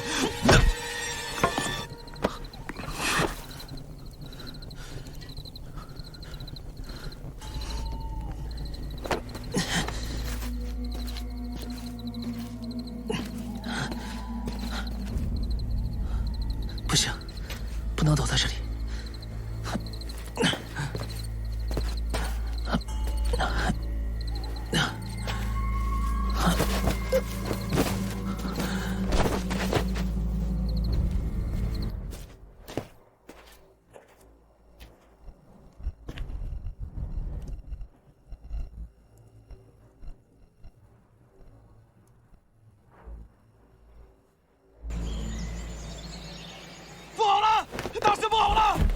李正，又死人了！什么？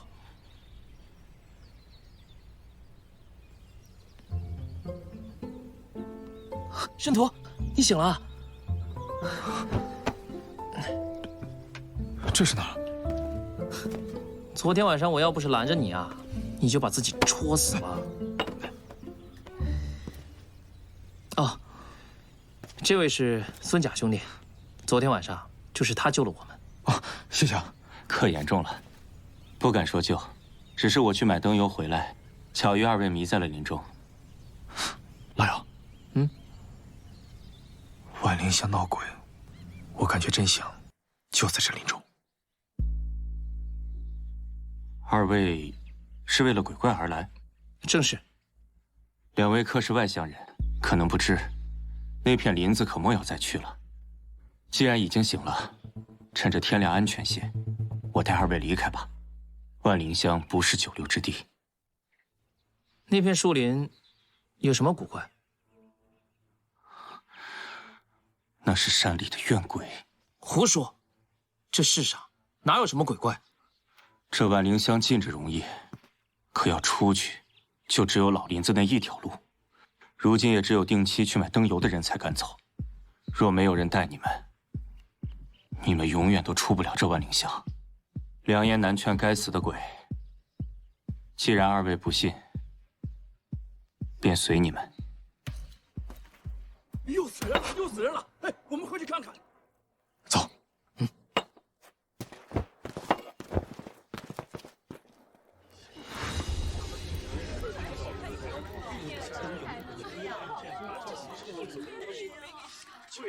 李长，这红妆，我不瞎。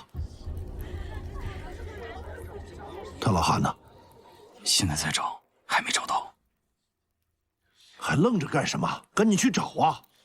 多叫点人手啊！是，走。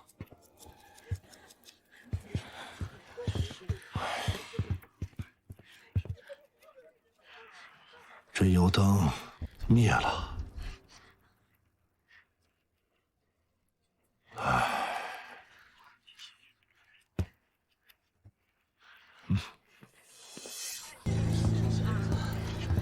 把它埋了吧，趁着天亮，赶紧埋到树林里去，埋远一点啊，千万别把这鬼魂招进了村子，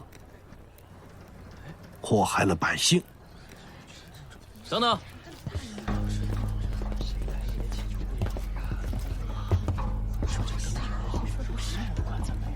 既出了命案，为何不查明案由便仓促埋了？你们二位是何人呢？大理寺戴少卿，遥远。你们往那边走。走。上面看看。你们去那边找找。你们去那边找找。好。贾良哥，这万灵香是待不下去了，要不咱走吧？日日烧油，迟早有一天把钱烧光了，也是个死啊！走。咱们当初为什么会来到万灵乡？现在走能去哪儿？赶紧朝人去。找到了，于老汉的尸体在这儿。走走走。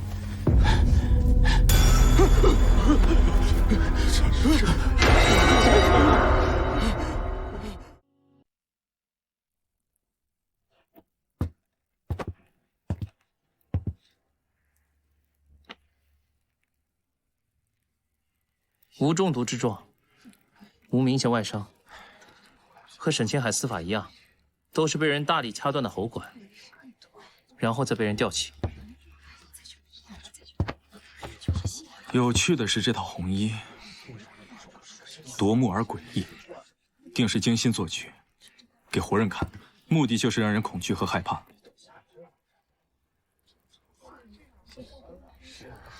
恐惧。师徒百奇，你身为川官，就错断冤案，你该死！你该死！你该死！我知道了，每个人心中都有恐惧，而这套红衣，也许就是激起人们心中恐惧的根源。莫非问题出在那灯油上？灯油中含有致幻之物，勾起了他们心中的恐惧。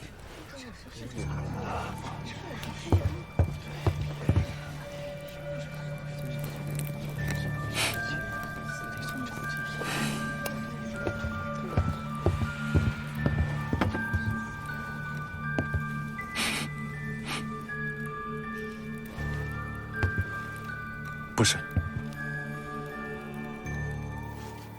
大人这边请。大人莫怪，只能将二位大人暂且安置于此了。有劳李正了。大人莫怪草民多嘴，劝二位还是早早离去吧。您是官，若是在本乡出了什么事，你让草民如何交代呀？这个你放心，我等出任何事情，都与你无关，不必多虑。我有疑问啊，燃灯驱鬼之法是何人提出的？孙家。有劳李正了，你先回吧。那二位大人便早些歇息，如有需求，小的家就离此不远，随时召唤我。对了，大人，这壶中是灯油，屋内呢有油灯，切勿灭了灯啊。草民告辞。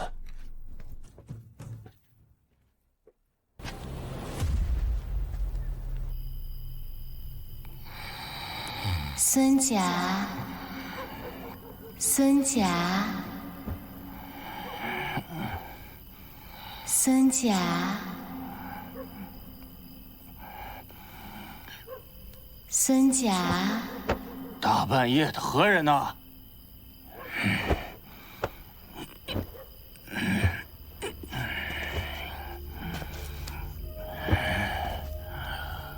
何人？孙家。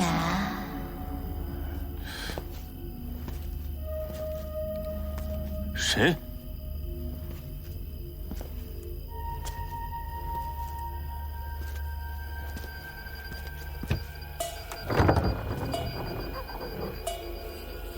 谁呀？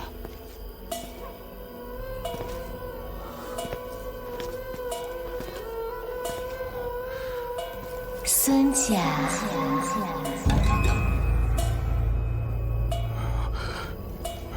吉时已到，夫君随我回吧。夫君。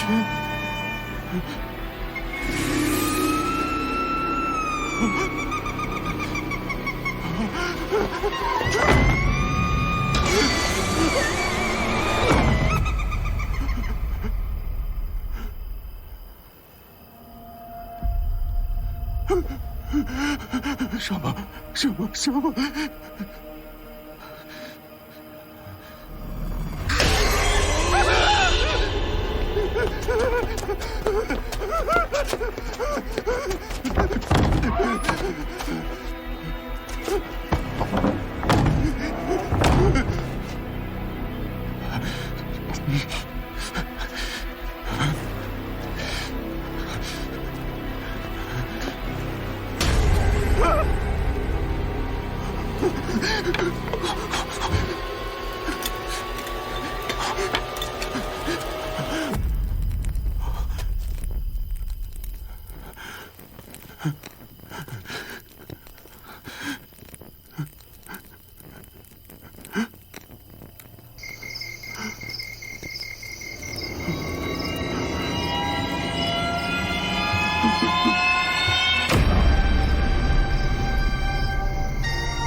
那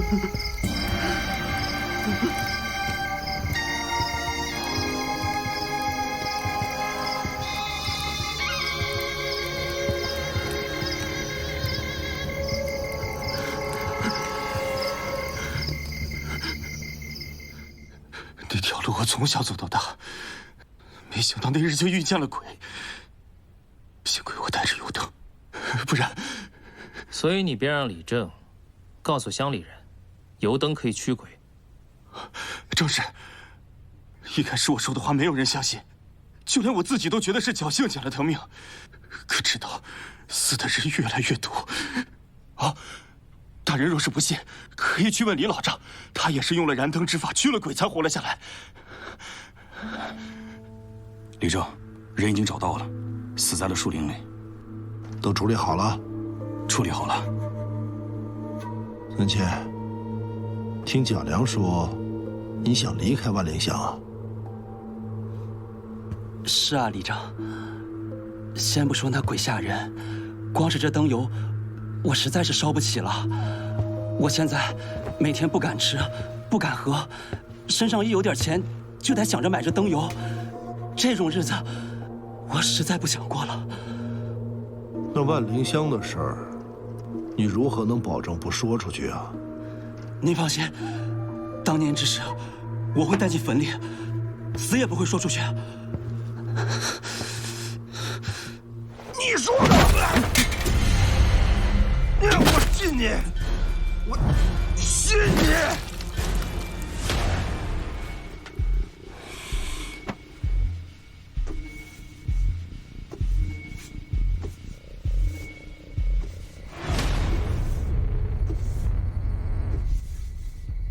容后山。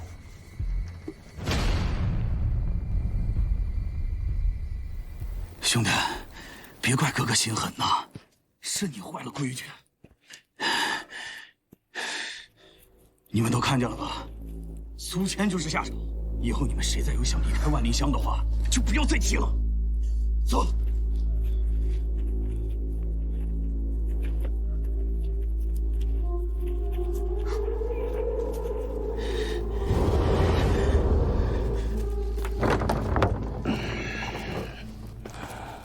李老丈，李老丈，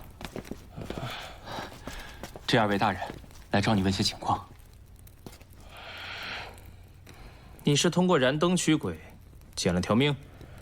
这条命，捡不捡还有什么区别？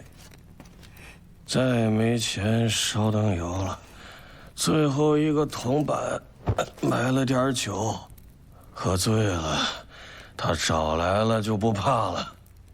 他？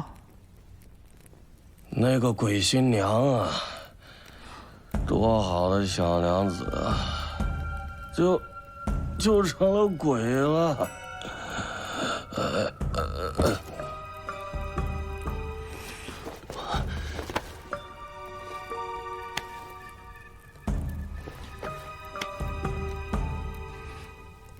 毒酒。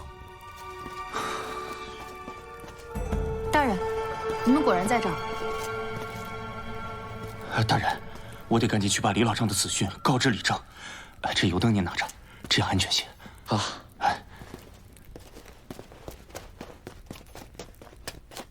查得怎么样？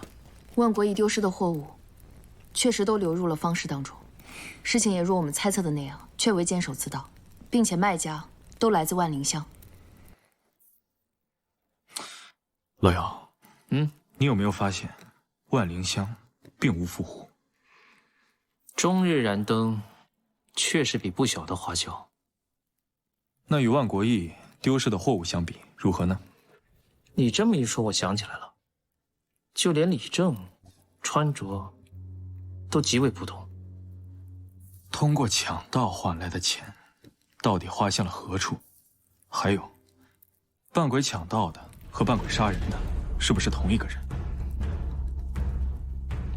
那这个秘密，就是藏在李老丈口中的那个他了。啊，还有一事，我在通往万灵乡的那条路上，发现有人抛尸。走。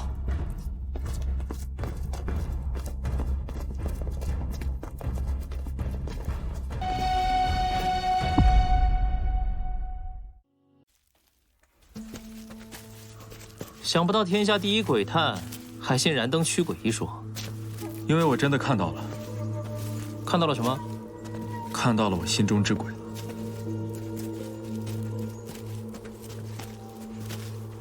那个时候，我还只是一个推官，我断错过一个案子，导致一个女子身死。这是我心中最恐惧的事情，所以我怀疑这个林子里面肯定是有古怪，可以勾起人心中的恐惧。你什么都没有看到吗？从未，只是觉得有些头晕。唉，那还是我们少卿大人光明磊落呀。桂姨，看到了吧？这就是你眼中视为偶像的大师。那咋了？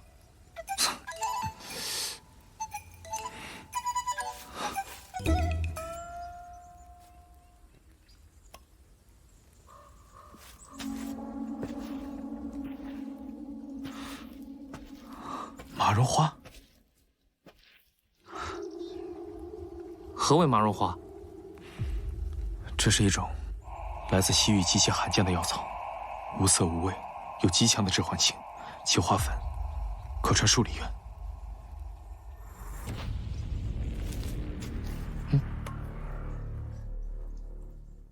老姚，一会儿我有任何异样，立刻点灯。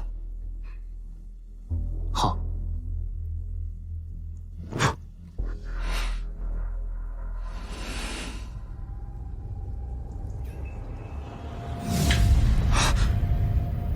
身图百奇，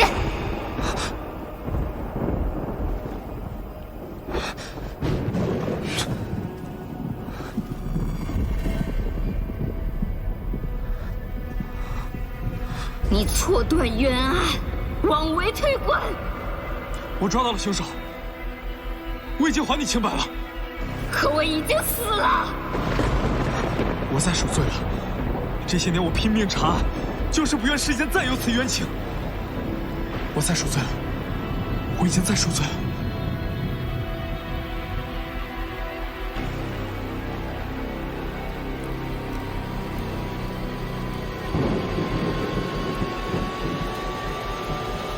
沈头，沈头，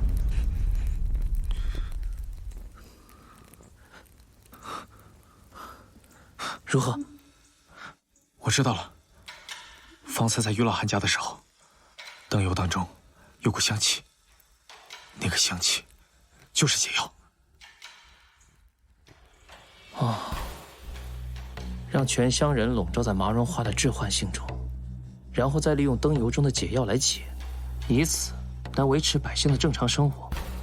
到了夜晚，想杀谁，便扑灭谁家的油灯。也许这就是真相。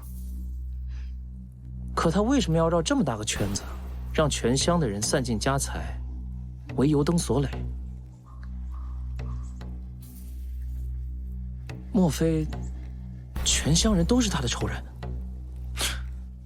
先找到小木娘子说的抛尸之地，看有没有什么新线索。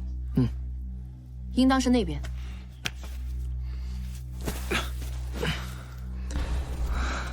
走。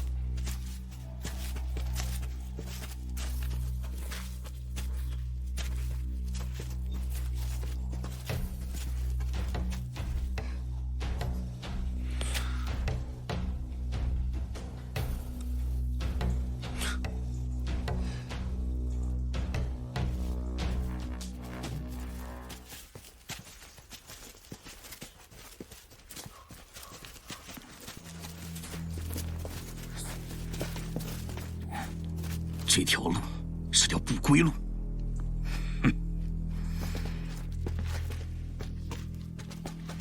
等等，不对，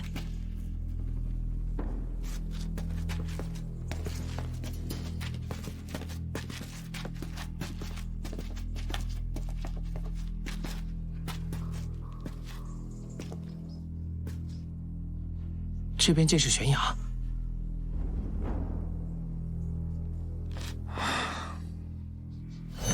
若没人带你们出去，你们永远都出不了这万灵香。他们不想别人出万灵香，于是做了假的路牌。所有想要出去的人，都会被引到危崖边。不错，你们大理寺果然不一般。不过你们知道的太晚了。大胆刁民，不知深浅，对大理寺的人也敢刀兵相向。如果你们死在这个崖下，谁能知道？若有人来查，跟你们一般，谁也离不开这万灵香。给我上！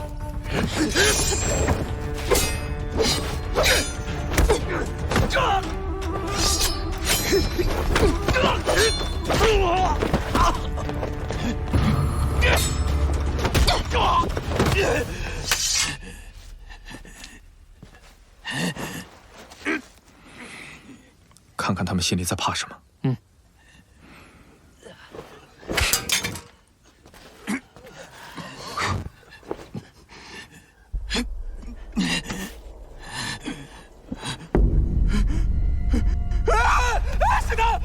是他！你别来找我！别找我！别找我！别来找我！是他要害死你的，跟我没关系。问他，他是谁？过来！别过来！他是谁？李正，监狱！不是监狱，他是王兴。为何害我？不要杀我！不要杀我！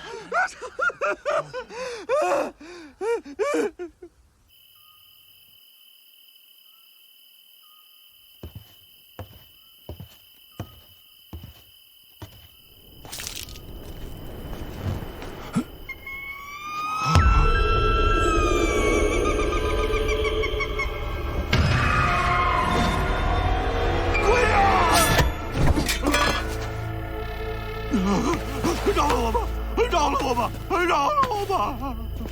在林子里种下麻绒花，用这扇红衣勾起他们心中的恐惧，再用灯油中的解药控制，想杀谁就灭了他的灯，对吗？活着的人也终日生活在恐惧当中，昼夜燃灯，散尽家财，最终饿死、冻死。我说的没错吧？你为何要置全乡的人于死地？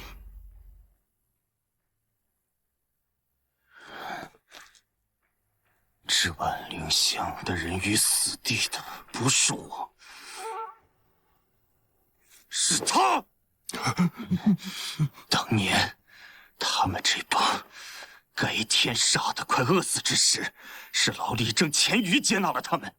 这帮人游手好闲，好吃懒做，老李正从未说过什么。可终有一日，万灵香养不起他们了。后生，后生，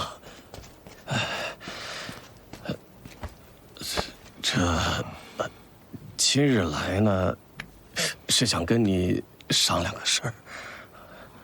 怎么了，千里正？莫不是要赶我们走啊？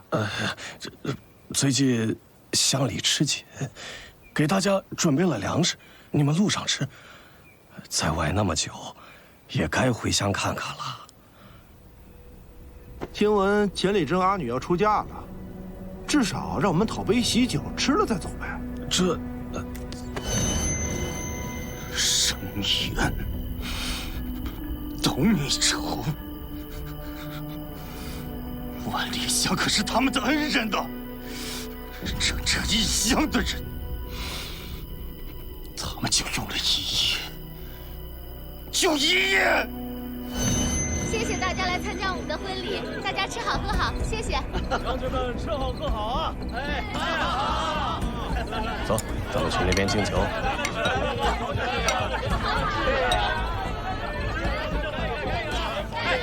敬各位啊！上脸，上脸啊！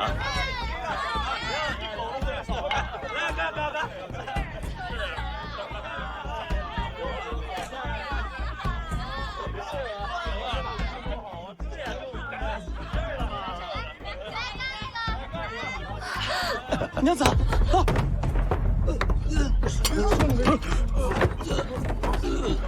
这事儿吧，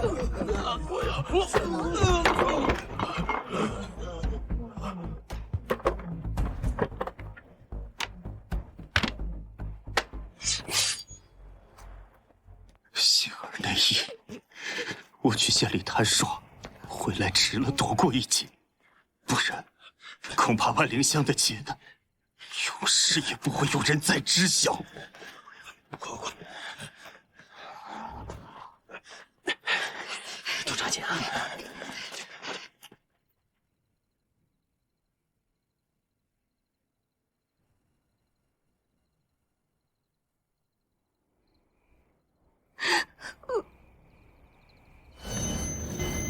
他们占了我们的屋，用了我们的名。若你等为官之人还有人性，别让开，让我杀了这个畜生！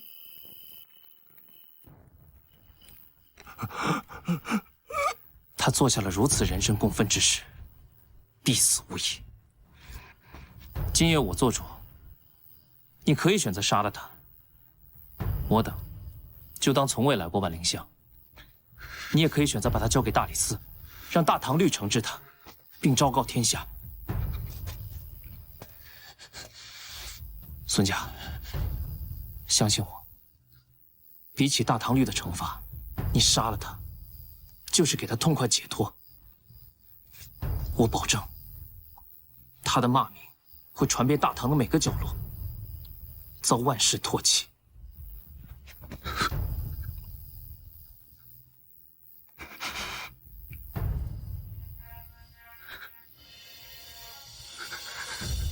我可以相信你吗？我说到做到。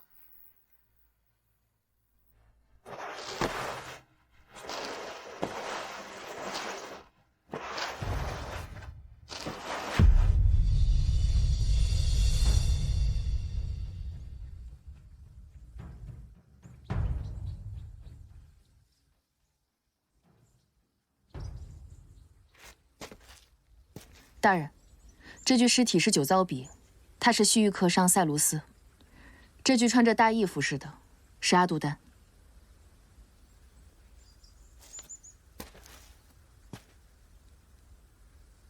这些白骨身上都有刀痕，应当是15年前万灵香的冤魂。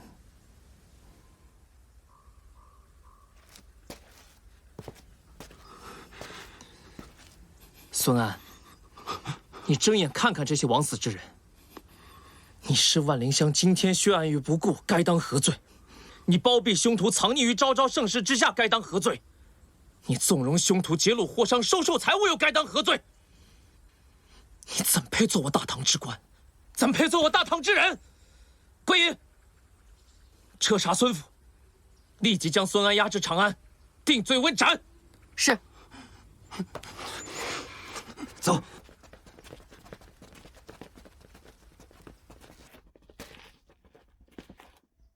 贪欲啊，谈到头来，又能得到什么呢？那孙甲呢？你打算怎么判？孙甲，孙甲是何人？15年前那本万灵香名册上，并没有此人啊。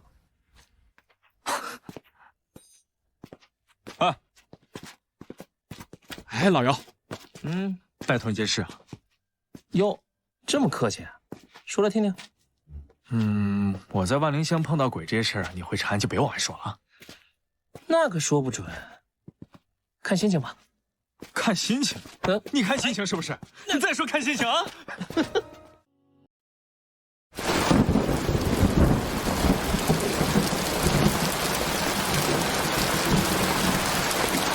妈妈，我去去就回。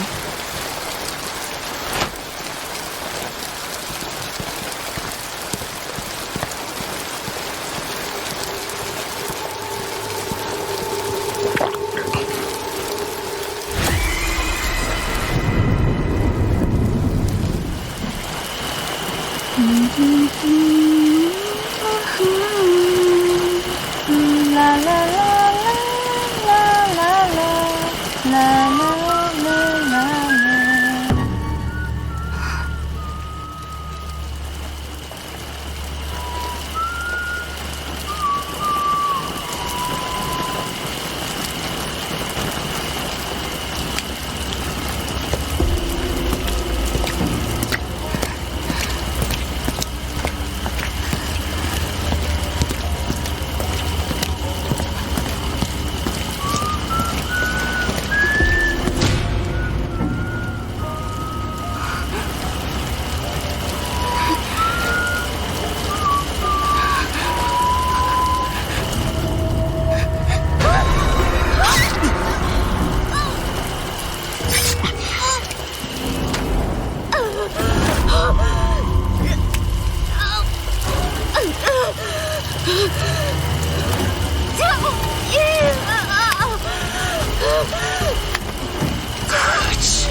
一世。救命！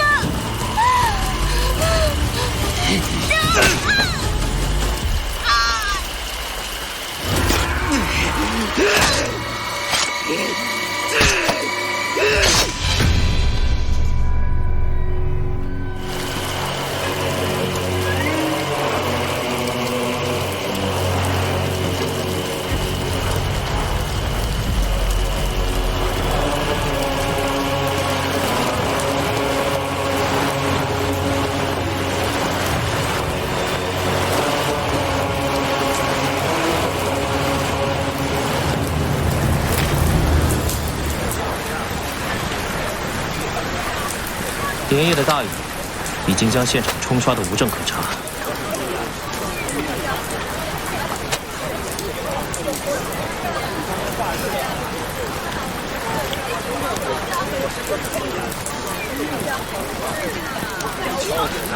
让开！让开！让开！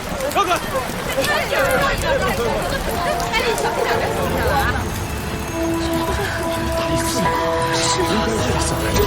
幸好早日查出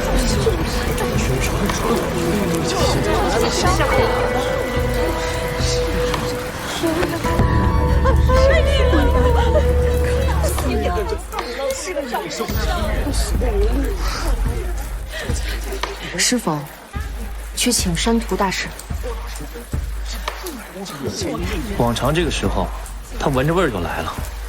今天奇了怪了，到现在都如此安静。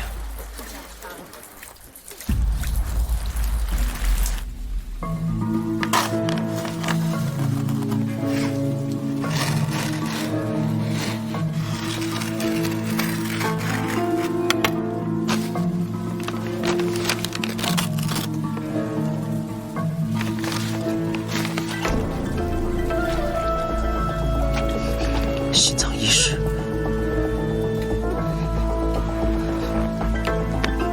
顶骨、额骨、颞骨、颧骨、鼻骨、下颌。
你们看那个怪人，在这站许久了。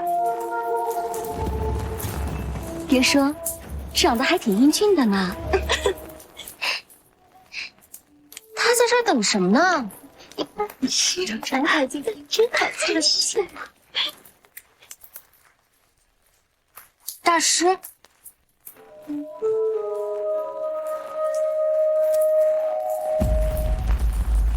老杨，还算没让我等太久。我就知道，少不了你。大师，你这是未卜先知啊，竟然全都算到了。你家大人的本事，我最清楚了。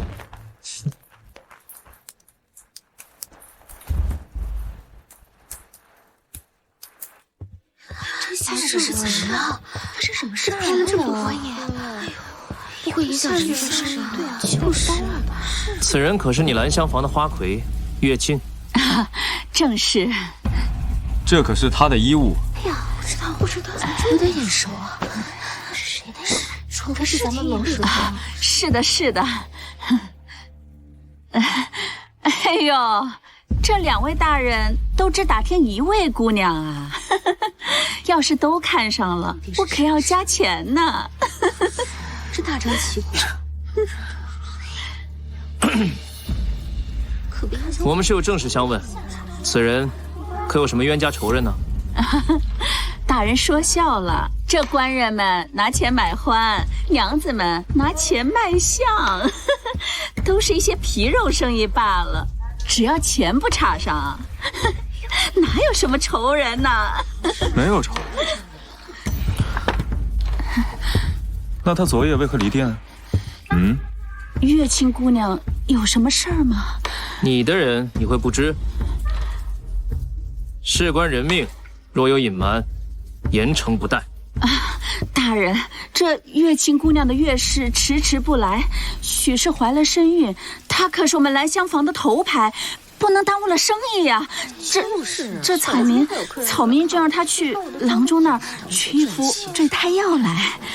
到底什么事儿？快点办完，快点走吧！你说咱们在这儿有什么用啊？我觉得一定是发生了什么事。不一定。大人，未发现可疑之处。这有什么可疑之处？茫茫长安城，大雨冲刷了1夜，该去何处找他？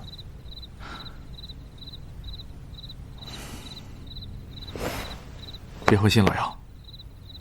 如今我们能依靠的，就是你这双圣手。再验尸吧。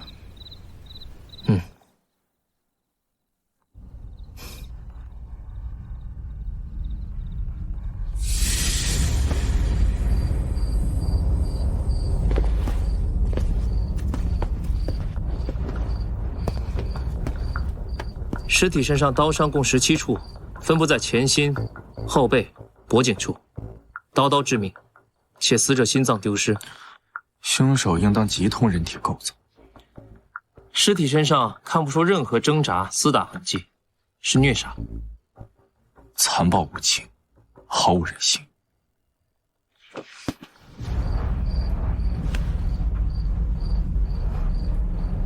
并无侵犯痕迹。目标是青楼女子，不为色的话，更不会为了财。更让我想不通的是，这后背的伤痕看似杂乱，但又像是有某种规律一样，像是……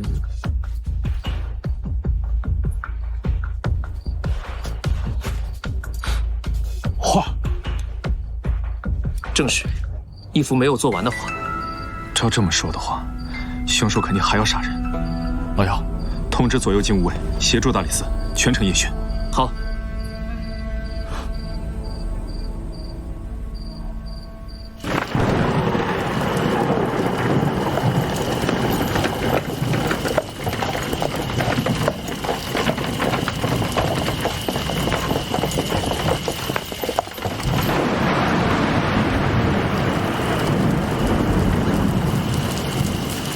回去告诉嬷嬷，我已到孙员外府，今夜让阁中把我的牌子撤了吧。是。撤。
你是谁？放了我吧！求求你放了我！放了我！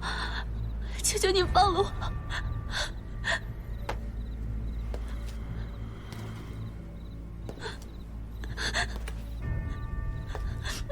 放了我！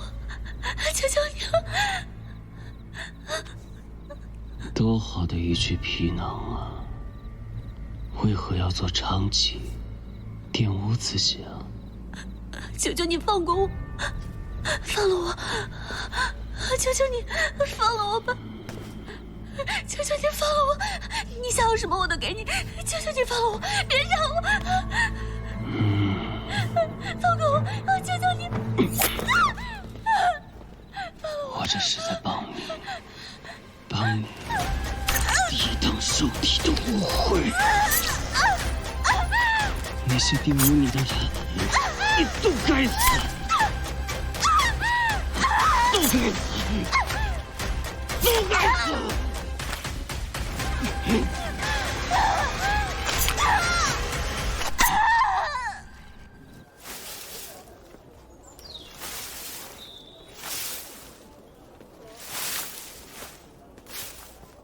这恼人的阴雨天，终于停了。哎，这是何物？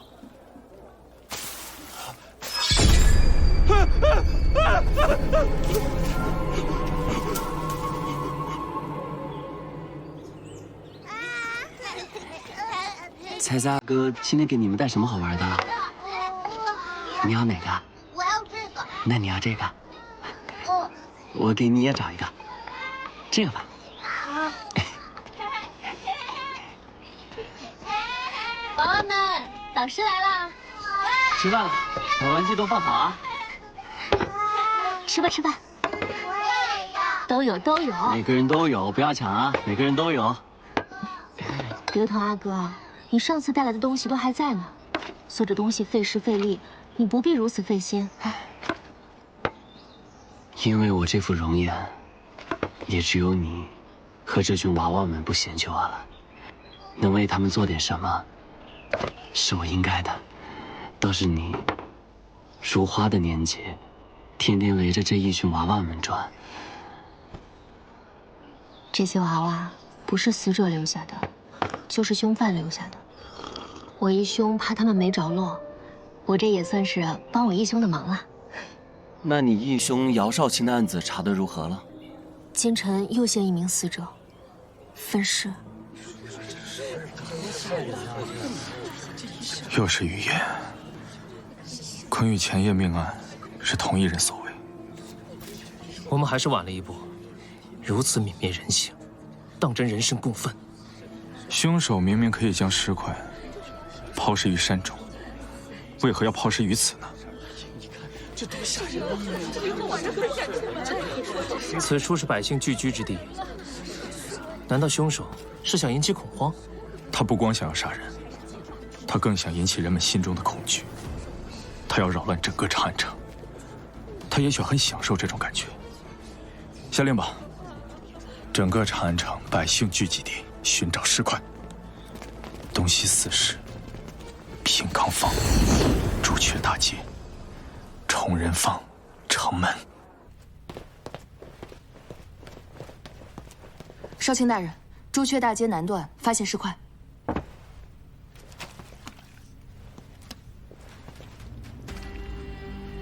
无误。大人，平康坊发现尸块。大人，东市发现尸块。大人，西市发现尸块。大人，东城门发现尸块。大人，南城门发现尸块。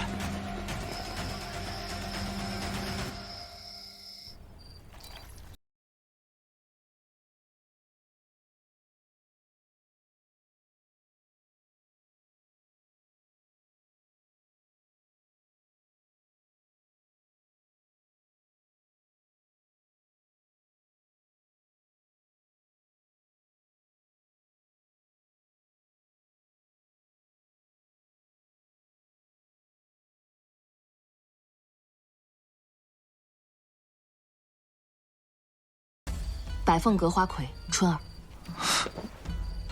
又是长吉，同是雨燕。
相由心生，凶狠、残暴、无情。在行凶过程中获得快感，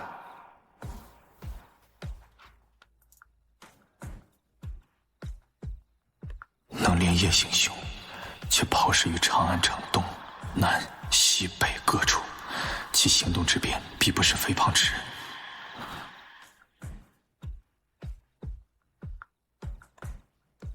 目标皆为长吉，但死者并未遭到奸污，不是贪色之人。长吉挣的钱财皆在老鸨手中，也谋不到财。毁其面容是为了……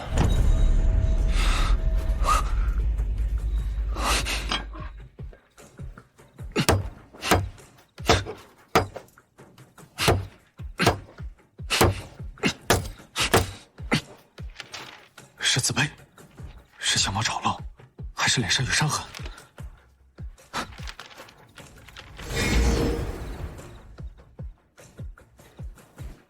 若是脸上有伤痕，必会一发开之。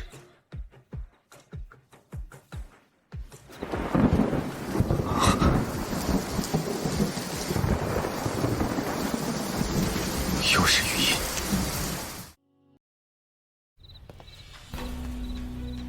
各位前来相助的精武卫郎将，各位大理寺同僚，近日命案如阴云般笼罩长安，阴郁不散。如今夜雨将至，命案恐再发。遥远特请诸位夜查长安，为保长安太平，少卿大人，您尽管吩咐吧。长安城108方，朱雀大街以东，就拜托你们了。诺。穆桂仪，带领大理寺的所有人员彻查朱雀大街各方，不可遗漏任何一个角落。是。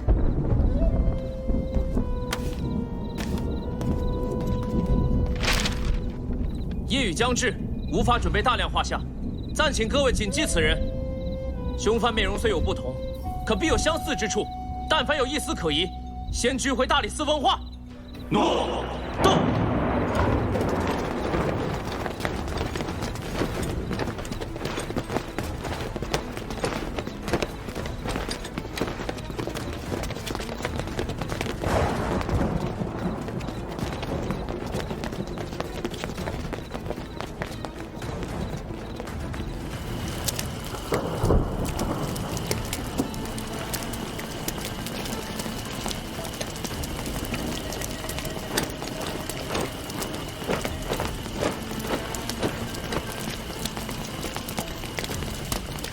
你去那边。是。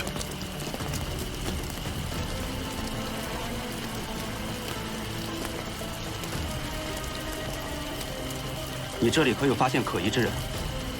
没有。若有发现，及时上报。哦，好。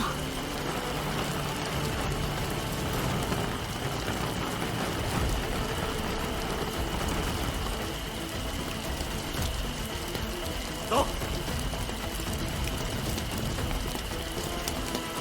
哎，该死的贼子！我害得老娘连生意都做不了。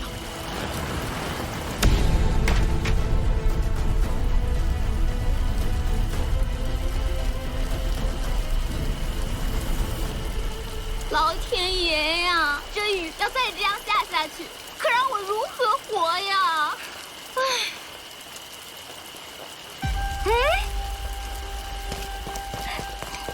哎呦，客，哎呦，淋湿了吧？奴家给客擦擦。定是奴家色衰，奴家这就去找小娘子，给客梳洗干净啊。客，楼上请。慢点啊，客。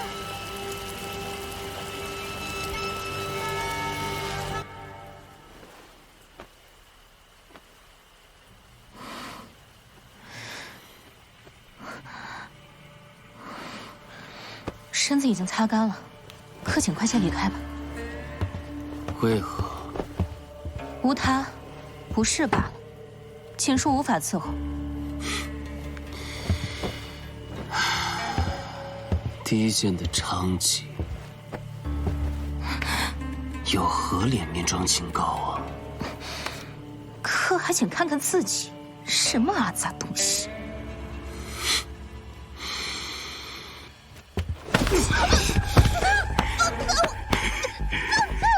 你们不就是这么人人手里不知廉耻的吗？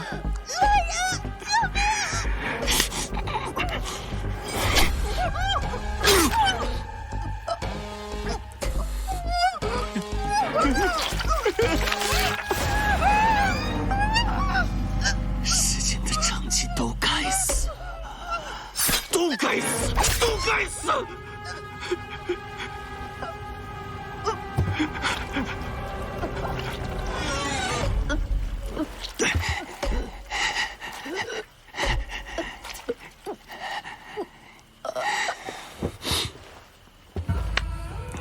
你说对了，我就是个阿杂东西，我身上淌着娼妓的血，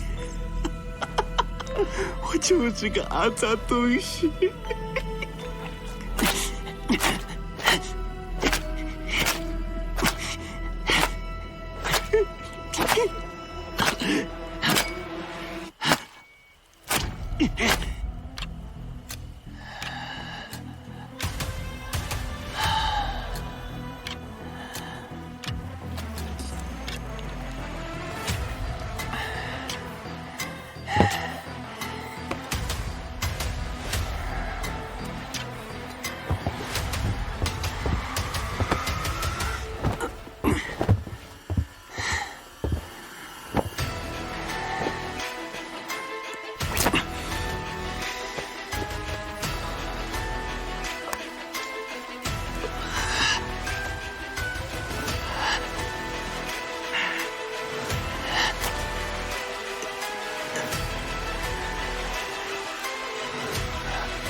狐狸，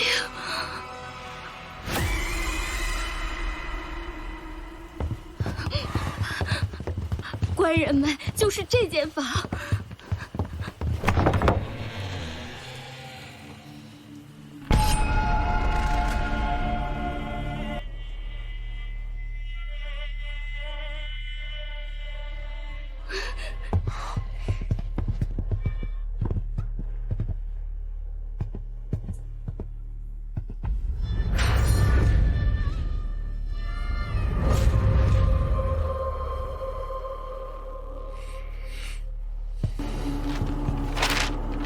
可是此人？奴家给客擦擦，有些相像，但是眼睛似再小些，下巴似再尖些，鼻子似再大些。来人，将死者放下。诺。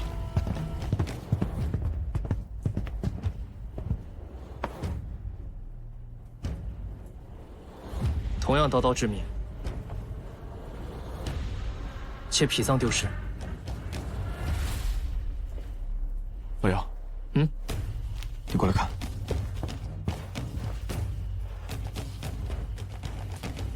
看这个，这是我们离他越来越近了。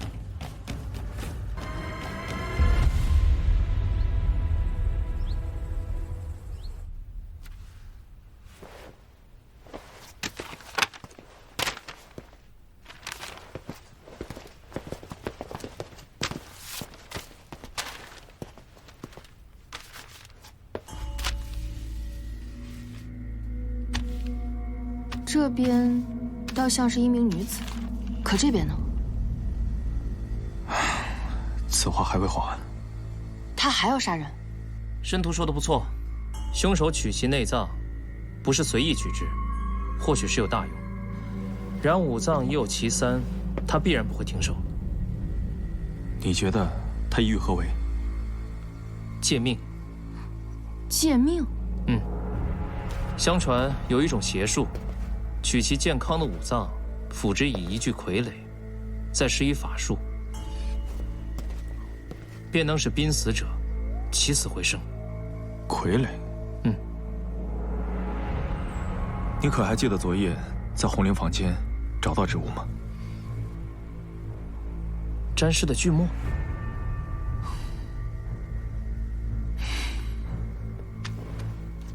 你觉得死者身上的画是何物所致？类似刻刀。一开始我猜凶手可能是木匠，但你说需要一具傀儡，那他就有可能是一名木窥师。大人，接下来我们应当如何？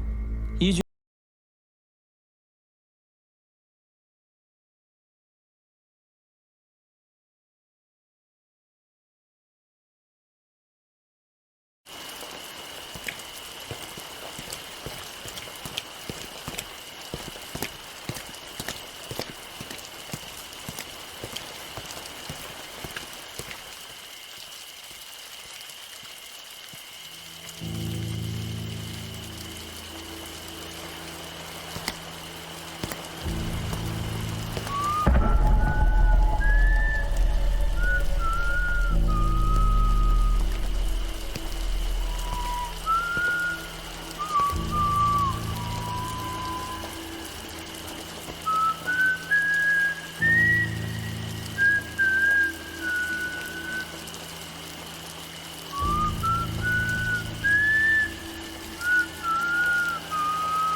人之初，性本善，性相近，习相远。苟不教，性乃迁。义兄，来，去吃糖果吧。去吧去吧。看义兄这一脸愁容，莫非案子还无进展？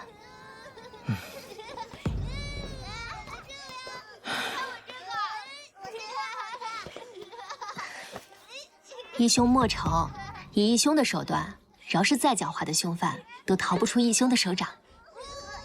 天。天晴了，长安城所有的妓馆也都有了防备，他不易下手了。那这是好事啊。他的计划还未完成，我担心接下来他会不择目标，随意杀人。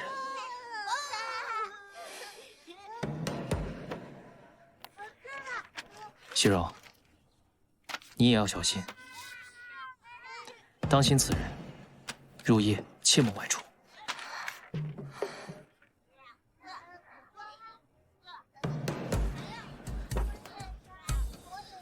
唉，离入夜也只有5个时辰了，熙柔，我就先走了。义兄放心，义兄也要仔细安全。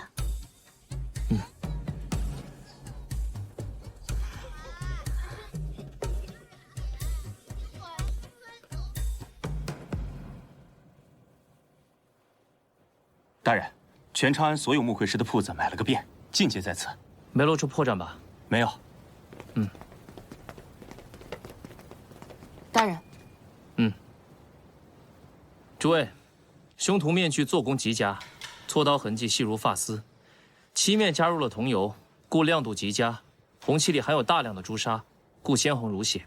漆面共修6层，依据这些特征一一比对，半个时辰之内给我结果。诺。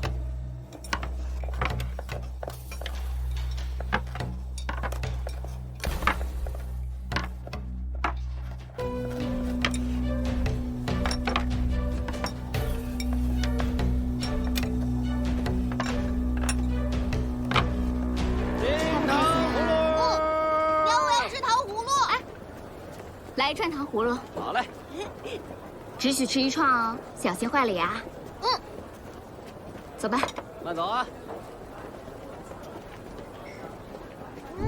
真好吃。母子图。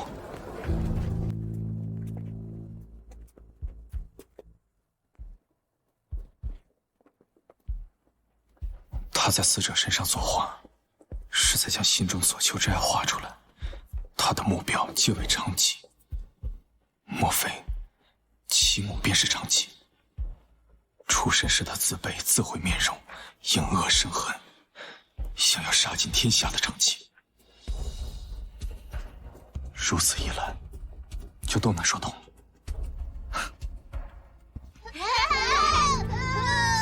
为何会是他？莫非他的梁山竟是伪装？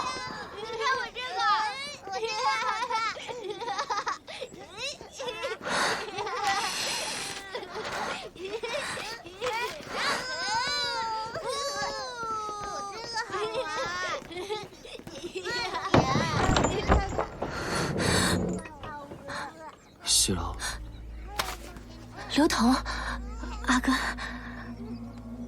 你这是要到何处？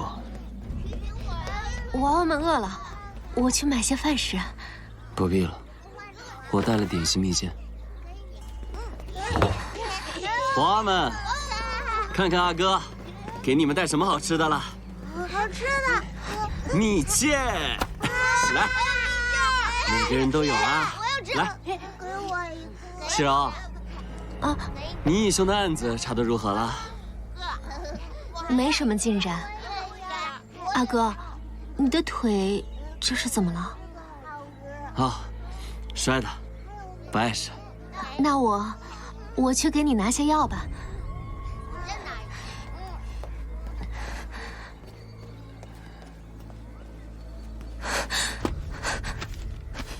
熙柔，我听闻姚大人已经把凶徒的画像画出来了，当真？都是坊间传闻罢了，义兄哪有那么神啊？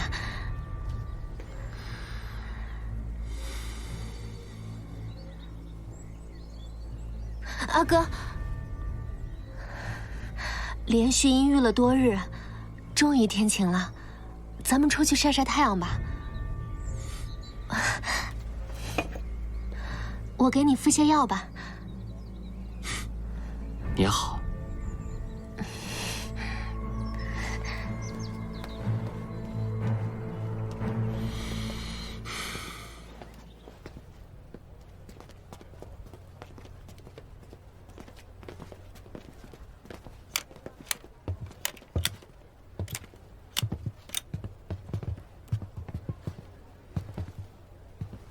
将士啊，这面具可是你殿中之物啊。此物件正是小老殿中之物。几位身穿官服，怎么，这物件有什么问题吗？那问题可大了。近日长安城中发生的命案，这可是关键的物证。啊，看来几位是怀疑小老了。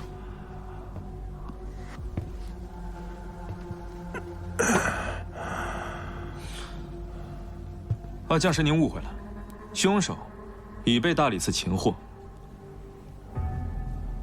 他是觉得这个面具十分贵重，是托我们转交给您。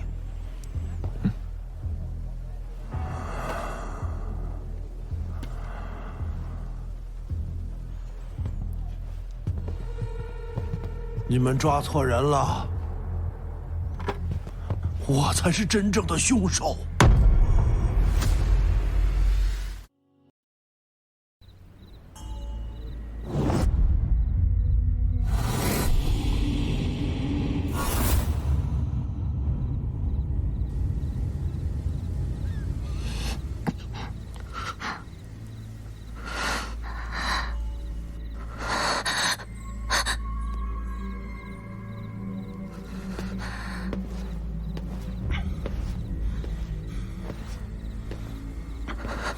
干什么？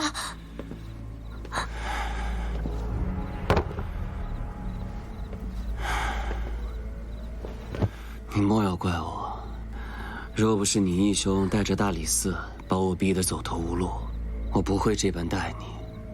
我本以为你只是面恶，但心善，谁知你竟真做出如此人神共愤之事！我只能如此。你与我说过，你阿爷被朝廷处死，你的命是你义兄给的。若他将不久于世，你可会救他？你可会不惜一切救他？我会。我的命是师父给的，我不管什么人神共愤，我只求自己能够心安。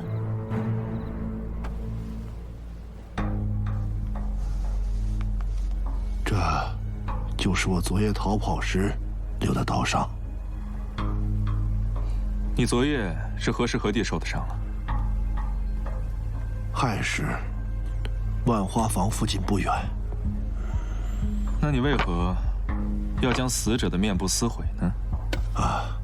是为了让官家认不清死者的身份，这样就无处查询。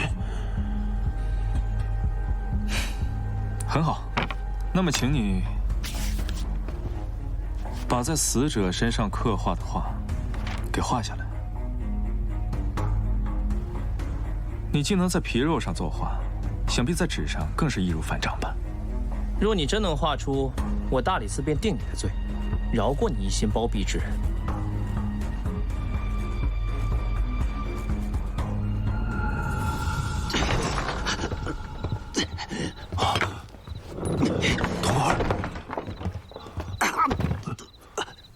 童儿，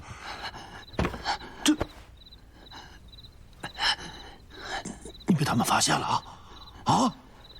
你，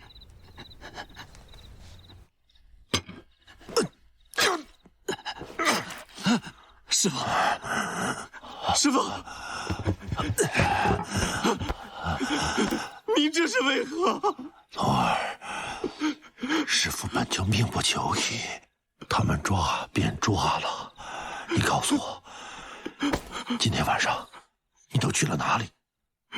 你对他们都做了什么？你要一五一十都告诉我。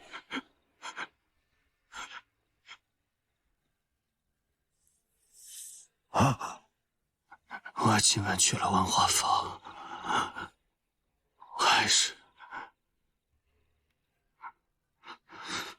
我杀了他们，取了他们的肝脏，刺破了他们的脸。还有什么？没了。唉，这孩子终究还是把我给骗了。将师，你可知有种江湖邪术，叫做木魁接命？果然是大理寺的人呢。这满屋子的膏药味儿，想必他要救的病入膏肓之人，就是你吧？没错，就是我。你真相信有那种接命的邪术？起初，童儿想杀人救我之命，我是拦着的。可是人越临近死亡，就越容易恐惧，越是心里惧怕，就越是想不通，为什么我是如此短命之人？为什么老天对我是如此的不公？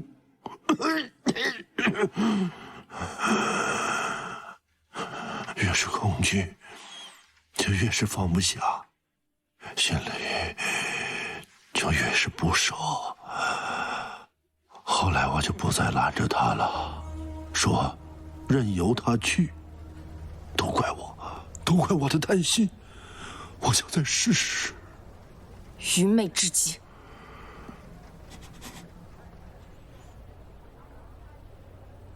他现在人在何处？把我生下来的那个女人是个娼妓，从小我就不受人待见。他们骂我，打我，指着我的鼻子说我是娼妓之子，好像我生来就是一个被人摔倒的木偶一样。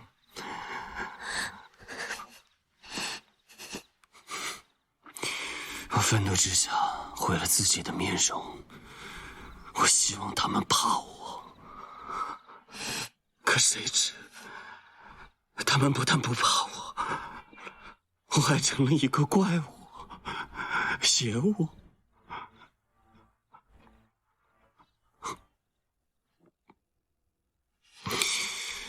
西柔，除了师父，只有你肯正眼看我。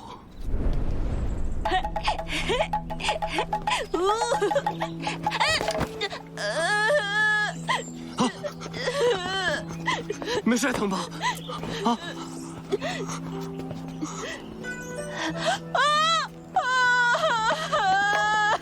快死开！你个丑八怪，吓着我家孩子了！哎，这位阿婶，你莫要如此说。这位阿哥，他也是一番好心。好心？什么好心？这丑模样，再把我家孩子吓出个好歹！哼！这位阿哥，如何称呼？我叫西柔，我家就在前方不远处。阿哥闲时可来喝茶。自从我见你第一眼开始，我就想把我心中仅剩不多的良善全部给你。可造化弄人啊！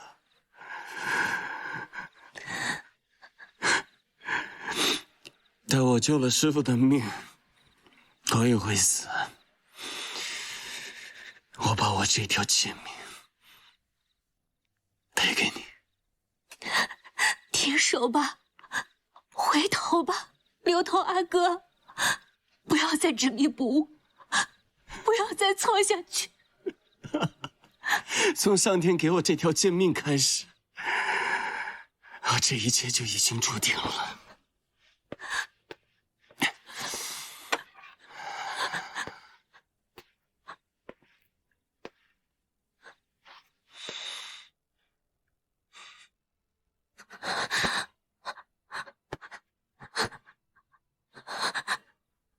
我不会让你有痛苦。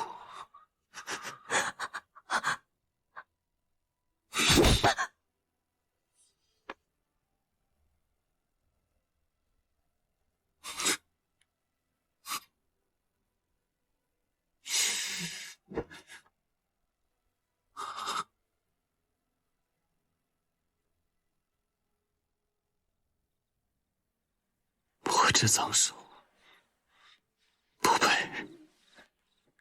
住手！童儿，熙荣，刘同，你放了他。师父，童儿马上就可以为您续命了。童儿，解命是江湖邪术，是虚妄。之前师父没有拦着你，是师父错了。现在听师父的，放手，放手啊！不是虚妄，师父，我能救你，我一定能救你。现在五脏之权已杂，我有我自己的，我一定可以救你。住手！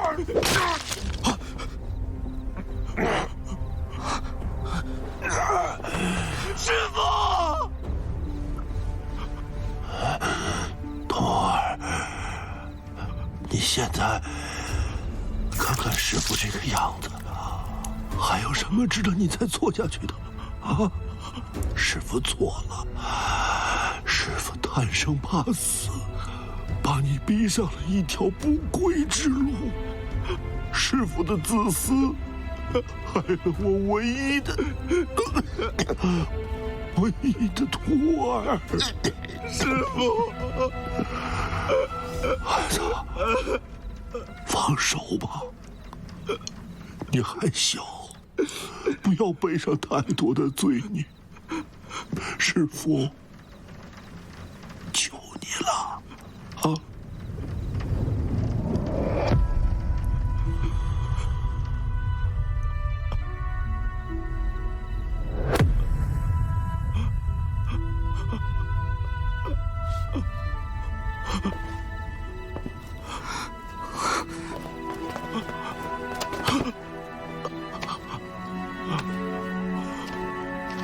我相信你心中还是心存善念的，不然你也不会留下那幅母子图。你心中所想，我看懂了。你别再跟我提那个贱人，我这辈子只有师父。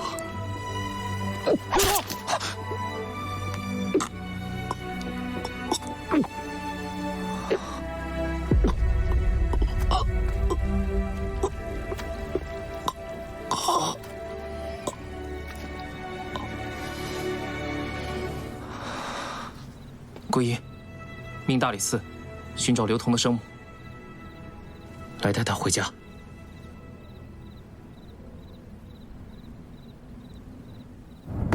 来吃糖果啦！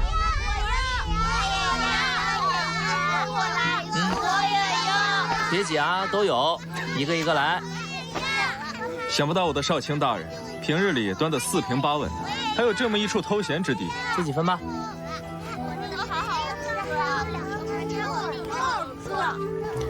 这些孩子本就没爹没娘，若再无人照顾，又有多少会如刘同那般呢？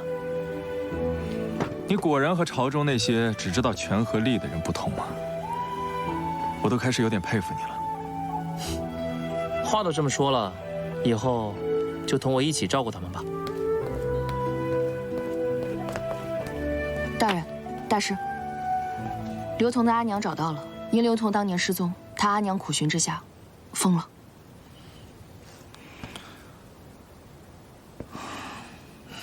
哎，西柔呢？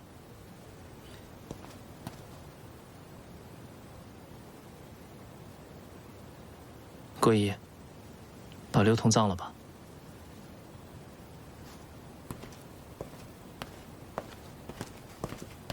身为执法者，却能兼顾法与情，你家大人呢？不错。长安城中有这么一处地方，毗邻鬼市、小贩、商贾、百姓杂居，有富的流油的，也有生活不堪、穷得叮当响的。这地方啊，就是务本房。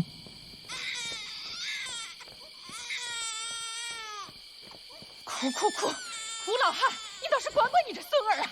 这大半夜的，让不让人睡觉了？生怕别人不知道你得了个孙儿是吧？胡老汉，胡老汉，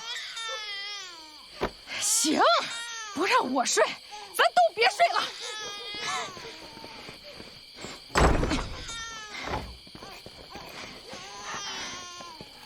傻子，你爹呢？你儿子哭成那样，你们爷俩就没一个管管。哎，傻子！胡老汉，胡老汉，胡老汉！孩子哭成这样也没人管。胡老汉，胡老汉，胡老汉！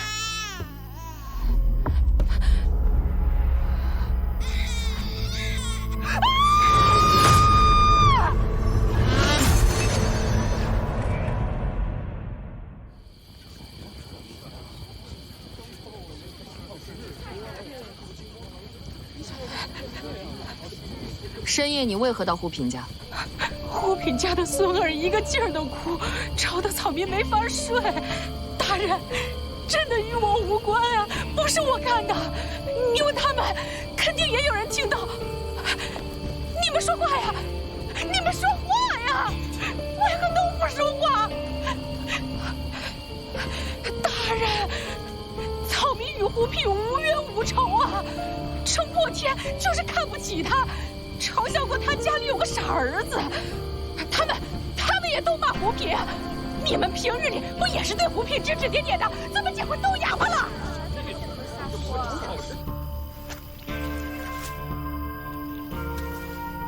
尸体致命伤在心脏处，为利器刺入伤，一刀毙命。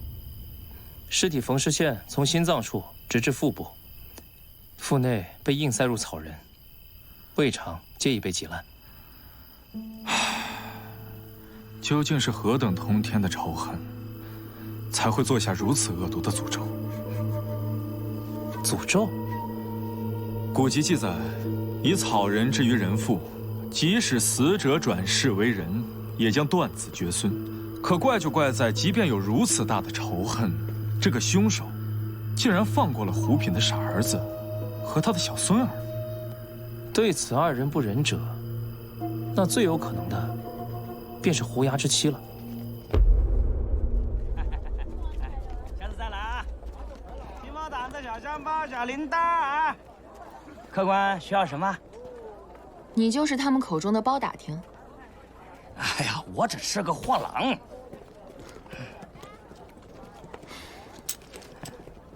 哎，嗯。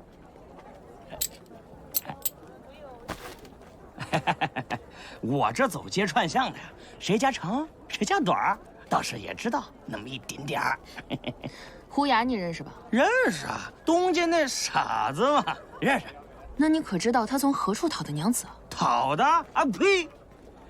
胡牙呀，他阿娘死得早，他爹呢胡品啊又是个窝囊废，他自己还是个傻子，你让他上哪去讨啊？那女子为何愿意嫁入胡家呀？她是何来历？哎呀，这个，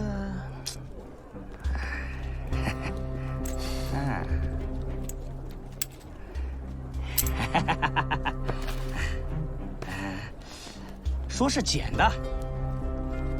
捡的？你说这要是捡吧，他也轮不到他胡家呀。我看呐，8成啊是花光了家里所有的钱买的。你可不知道啊，这一向叫人看不起的这个胡品啊，这次可算是扬眉吐气了。卖花了，卖花了啊！这最瞎了，这才什么时间？就那个胡品，几位嫂子，这舌头又痒了，又嚼谁家舌根子？去，哪儿都有你。说出来给我听听呗。还说啥呀？正主来了不是？哎呀，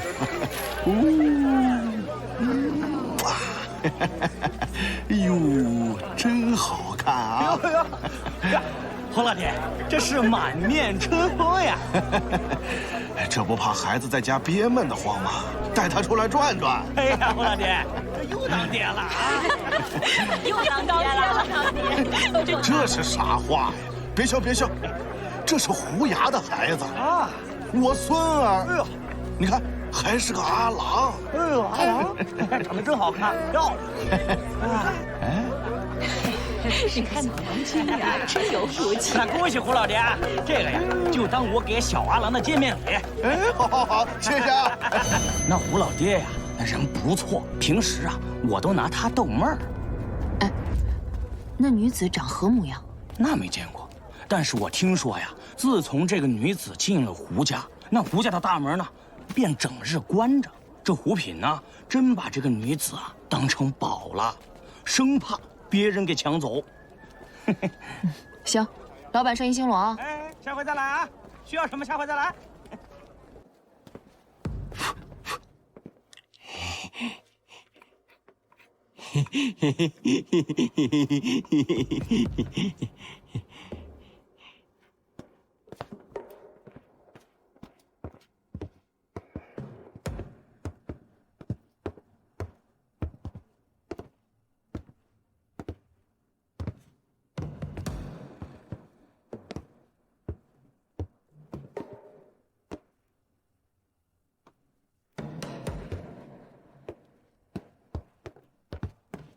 大人，问清楚了，胡衙确实曾有一房娘子，可诞下胡家那小阿郎之后便不见了。老姚，长命锁，这个东西造价不便宜，胡家并不富裕，怎么会有钱做这个呢？此物崭新，像是刚打不久，莫非胡品死前曾得到一笔横财？桂姨，去左近的银铺查一查。是。长安城外夜色沉。就在前面，田家，死者是田家家主田万。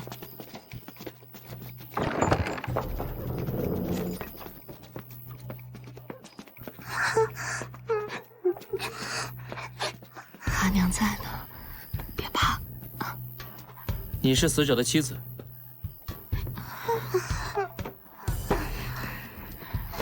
是，奴家田陈氏，陈莲。我看两位阿女，皆已到鬓发之年，这些孩童的玩物是？郎君曾纳了一房侍妾，本已待产，全家欢喜不已，早早便将襁褓所需之物备下。奈何侍妾突然出血而死，郎君悲泣，便将这些物事留下，就当是留个念想。死者在哪？在房中。进去看看。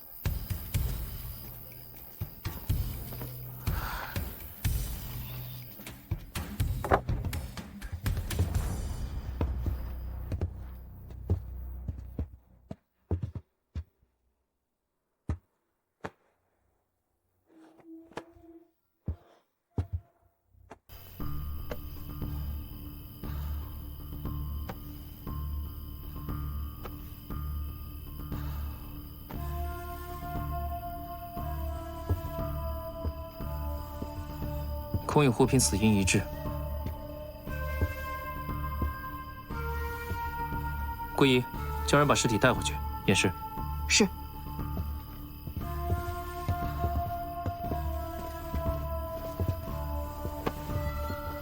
可有什么发现？没有破门的迹象，屋内并未遭遇盗抢，更没有打斗的痕迹。你觉得会是谁？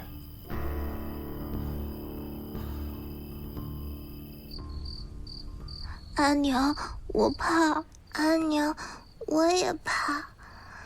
没事的，阿娘在呢。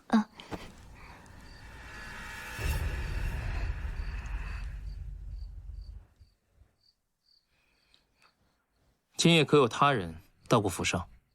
郎君今日刚从外部跑伤回来，早早便歇下了。我也带着2个孩子到东屋睡下，未曾听到有人来。死者生前和东街的胡品可相熟？奴家不认得，也未曾听郎君提起过这个名字。大人问起此人，是他与郎君的死有关。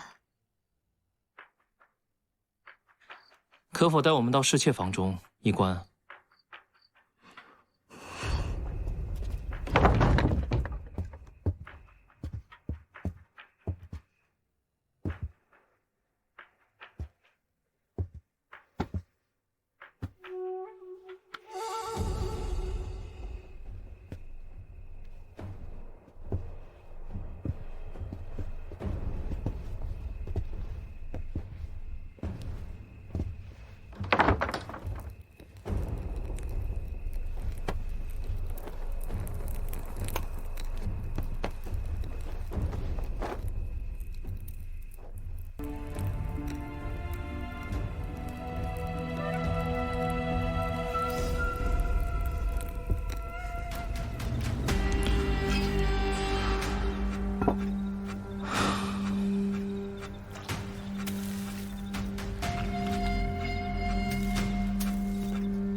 和胡平死因一模一样，都是被利器深深刺入，同样是一刀毙命。若是陈莲，那他和胡品又是何关系？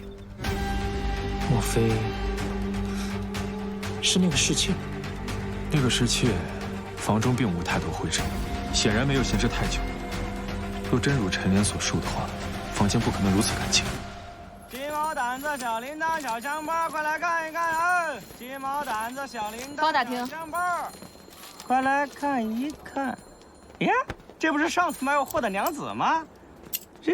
这又是？田万是否有一房侍妾？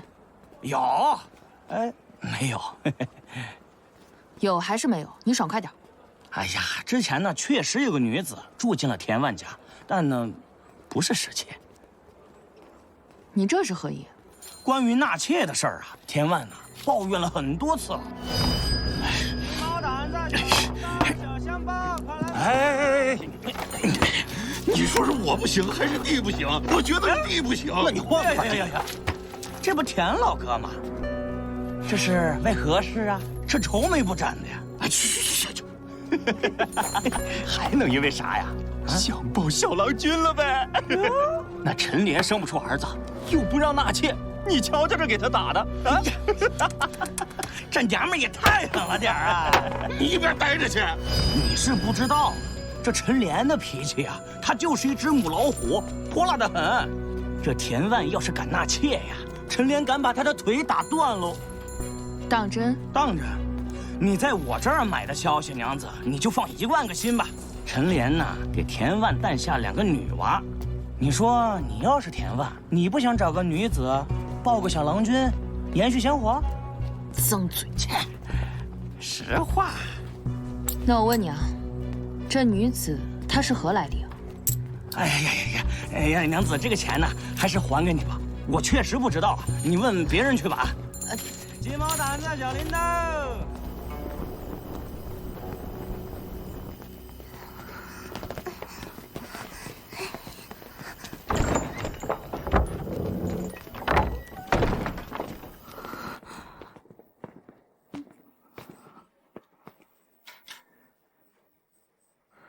陈莲娘子，这么急匆匆的，是要去哪儿啊？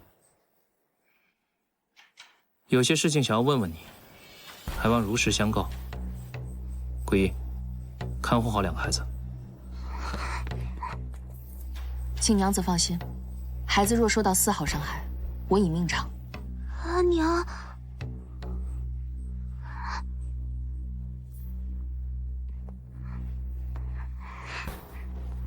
走吧，去和阿姐玩会儿。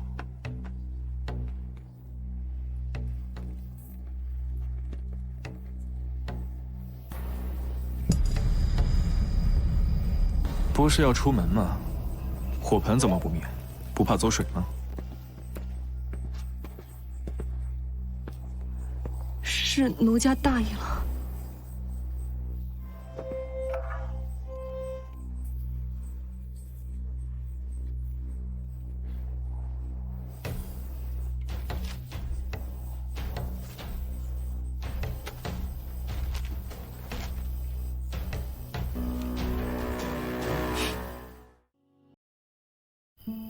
大人恕罪，奴家确有隐瞒。奴家嫁与郎君以来，只能为郎君生下2名女娃，无奈便买来1名女子，想着若是能给郎君抱上个小阿郎，给田家续个后也好。我2人约定，对外只说是家里找了1名侍女来伺候我。那你为何编造难产出血一说？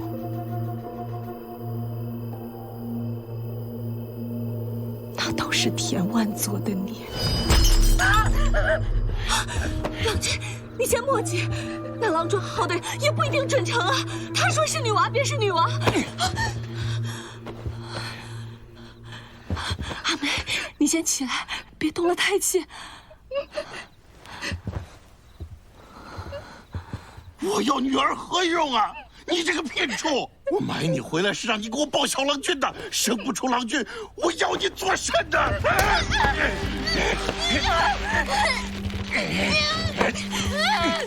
你掐死他算了，这胎不成，下一胎再生。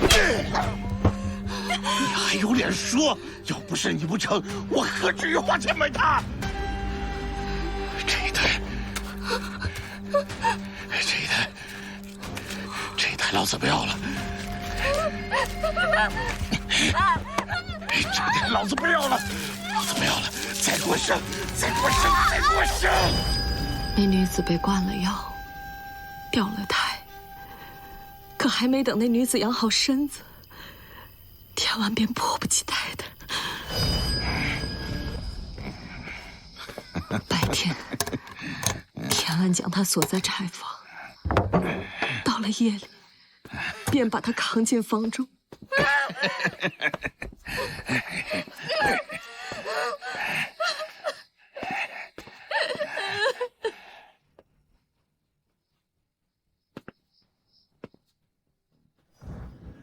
田万说的没错，那女子在他眼里就是一个拼畜，和猪狗毫无二致。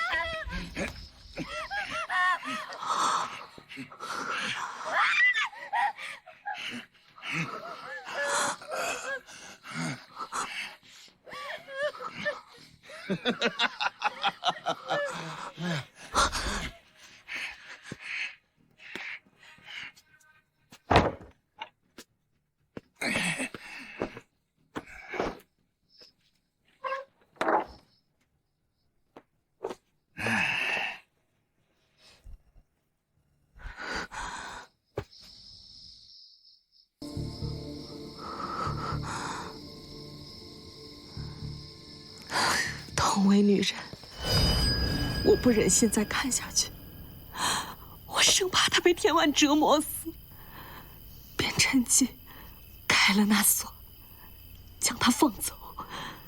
可事后被田万发现，他追到了城外。你给我站住！你不是说已经生带把了吗？你给我生一个带把的呀！啊！你给我生一个呀！你个骗畜！你放过他吧！你这么折磨他，万一闹出人命，官府查起来可如何是好啊！我气人！他肯定是怀上了我的小郎君！跑啊！你给我跑啊！老子让你跑！让你给我生一个孩子这么难吗？老子花了那么多银子，贴不到一声响啊！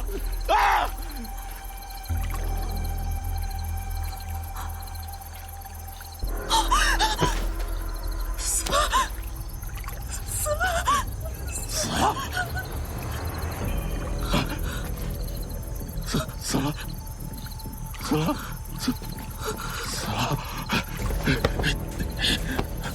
我不是故意的呀！你还愣着干什么？赶紧抬呀！快点！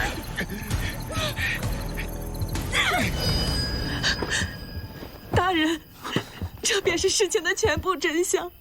奴家害怕，若是吃了官司，连累了2个女娃，故昨日对大人有所隐瞒。阿娘，我阿娘说的都是真的。阿爷不喜欢我们，也不喜欢阿娘。这便是我阿爷打的。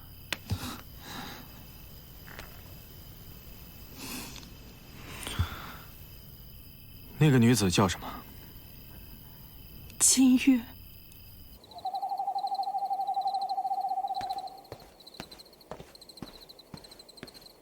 银铺的消息查出来了，约是4个月前，胡品在鬼市的银铺里打了一个长命环，银铺的老板认出了画像，确认无误。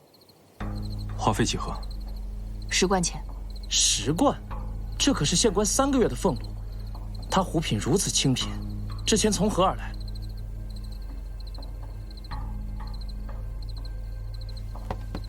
我看是从这儿来的。这是何物？如果我没猜错的话，点漆书。我试试。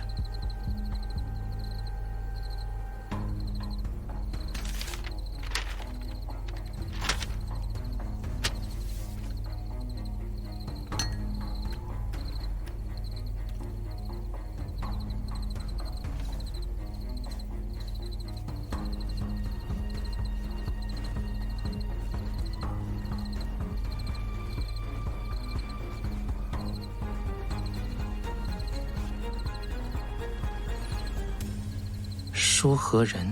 胡梅。我去把这个胡梅找出来。快，大人，这就是胡梅家。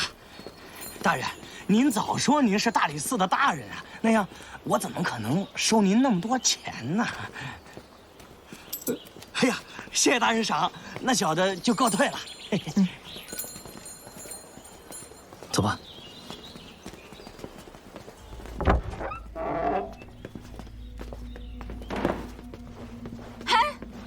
你们谁啊？来我家做什么呀？大理寺问话。我又没犯什么事儿，找我做什么？田万你可认得？不认识。回答这么快，莫非他的死和你有关？哎，大人，你们这就是冤枉民妇，他的死跟我一点关系都没有。哎，你们不能冤枉人呐！是不是冤枉？一搜便知。桂姨，搜。大家都来看呐！官府冤枉好人了！你们这是仗势欺人！大家都来看呐！我要到皇城告你们去！收起你这副无赖的样子。看看这个，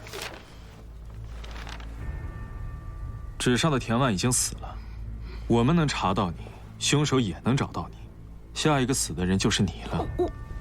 让我们管就走开，不让我们管的话，我们现在就走。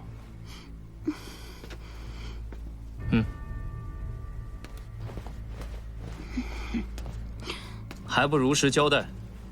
大人，是田万，他急着想抱小郎君，我就说和了一位女子点与他，就这件事儿。所点何人？好像叫金月。所点之人来自何处？是我有门穷亲戚，急着用钱，就托我找个成点人。可是胡品啊。是。大人，找到这个。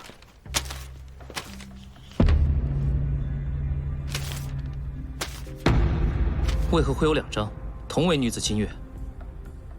点漆人刘全。嗨，那是金月的男人，那家里穷得叮当响，还嗜赌如命。自金月嫁给他，就为诞下一胎。他听闻未生的能点个好价钱，为了赌博，就把自家的娘子给点了。哎，大人，我知道的可都说了，那杀人的事儿跟我一点关系都没有。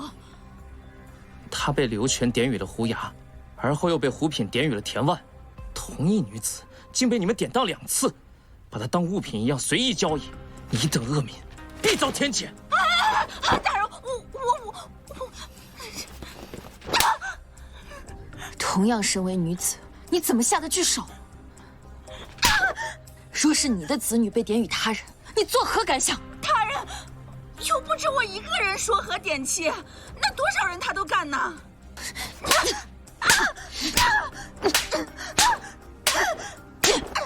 大人饶命！桂姨，桂姨，我能理解你的感受。如今金月已死，离了这世间污秽，也算得了清净。走吧，去刘全家看看。嗯。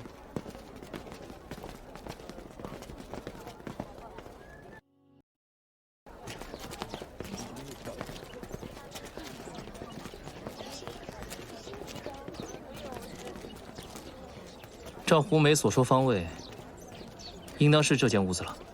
嗯，走。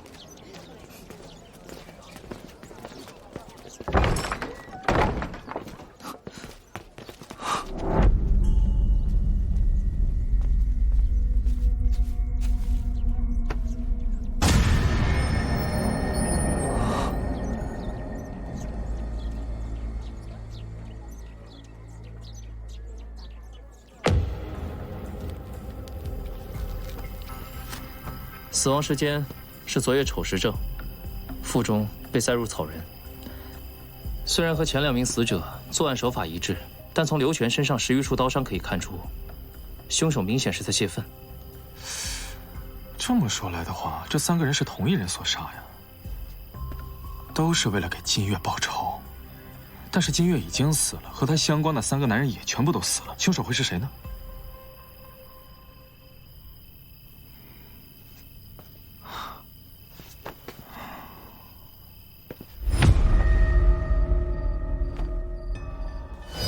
与我之尊相符。你嘀咕什么呢？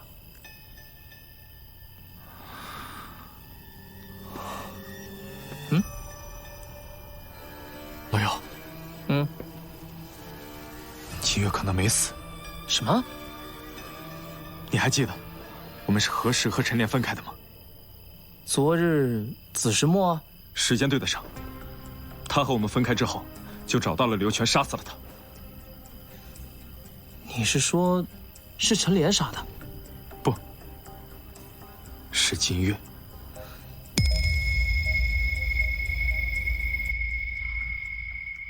难道任头，这个案子还要继续查下去吗？越是接近真相，你越是害怕知道这个女子经历了什么。大理寺要主持正义。如果凶手真是那名女子，那我觉得她做的事情是正义的，我不忍心抓她。你若是不忍心，日后定还会发生此类的悲剧。若是我们将真相公之于众，那些点旗人和成点人必定有所忌惮。老幺，我们是为了更多的人。桂英，去田府盯紧陈莲。好。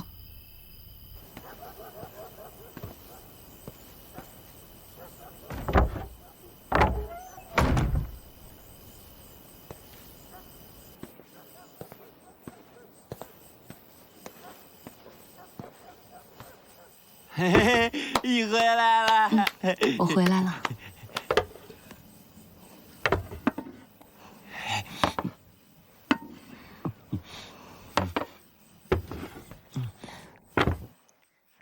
吃饭吧。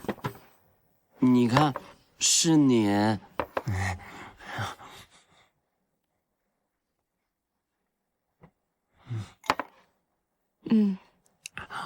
挺像的。我好看还是他好看？都是你，都好看。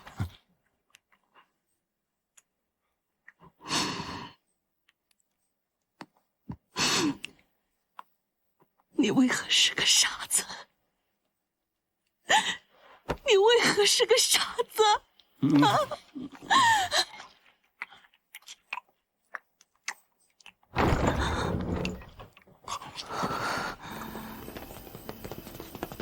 金月娘子，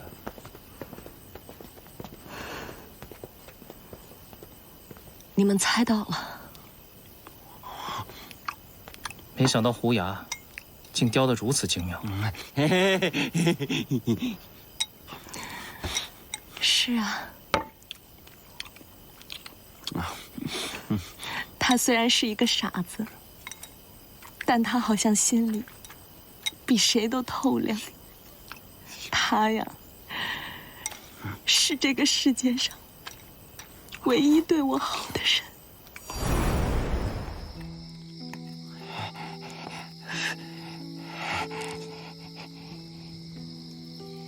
你不开心，我会做小人儿，逗你开心。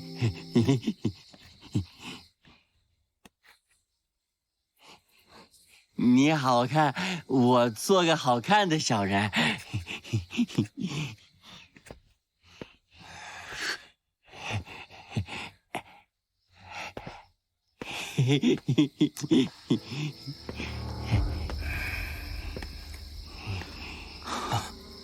我儿是个傻子，哎呀，不中用啊！你说他怎么能知道？怎么给我胡家传宗接代啊？你是何爷？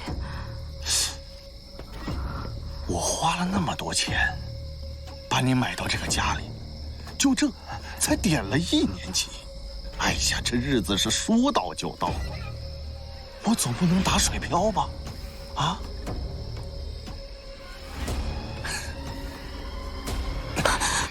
只要你有运，哎，都是我胡家的种。不要！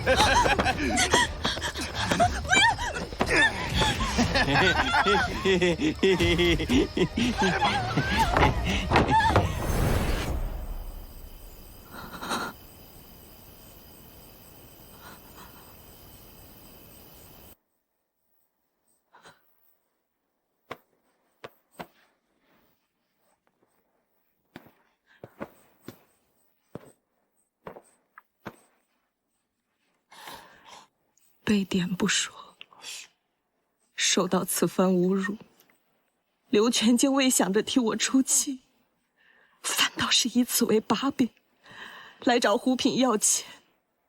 一个人是1份的钱，2个人是2份的钱。这话是刘全说的。可是胡品不愿再次出钱，他就想了一个法子，又把我点给了田万。刘全同意了，他同意了。哎呀，哎呀，田大哥，这小娘子的屁股啊，一看就是生小郎君的好坯子啊，看得老师我都眼馋。那错不了，他刚给我家生了1胎，是个小郎君，白白胖胖的，带把，带把。田大哥如何？这么好的坯子可不好找啊！哎呦，你瞧瞧这屁股，要不你验验？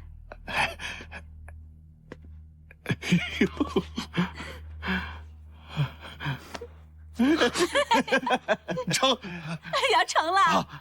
这点期1年50吊。来，画押。好。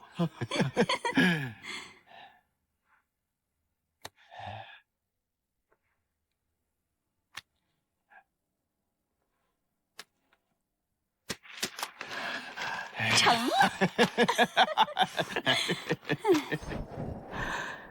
就连陈莲也是被点到田家的，点期到了，却不见有人来赎，他就这么等啊等。那晚在河边，是他救了我。临死前，他把2个孩子托付给了我。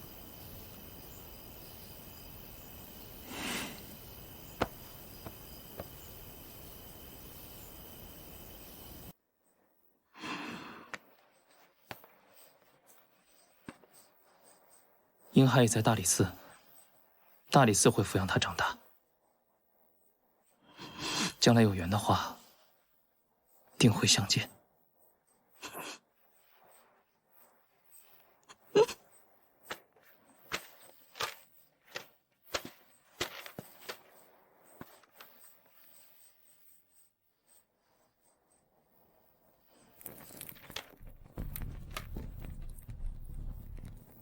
从前的经月已经结束了，找个没人认得的地方，重新开始吧。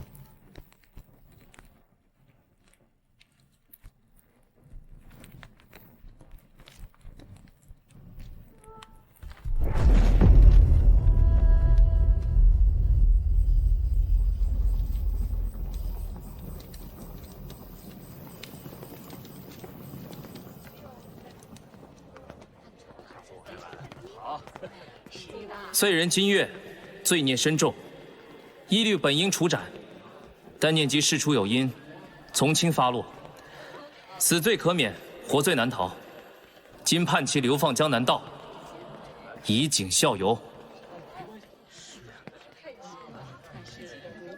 愿他们可以找到一处无人叨扰之地，重新开始新的生活。也愿这世间的人呐，可以对女子多些眷顾，不再让他们受这种苦难了。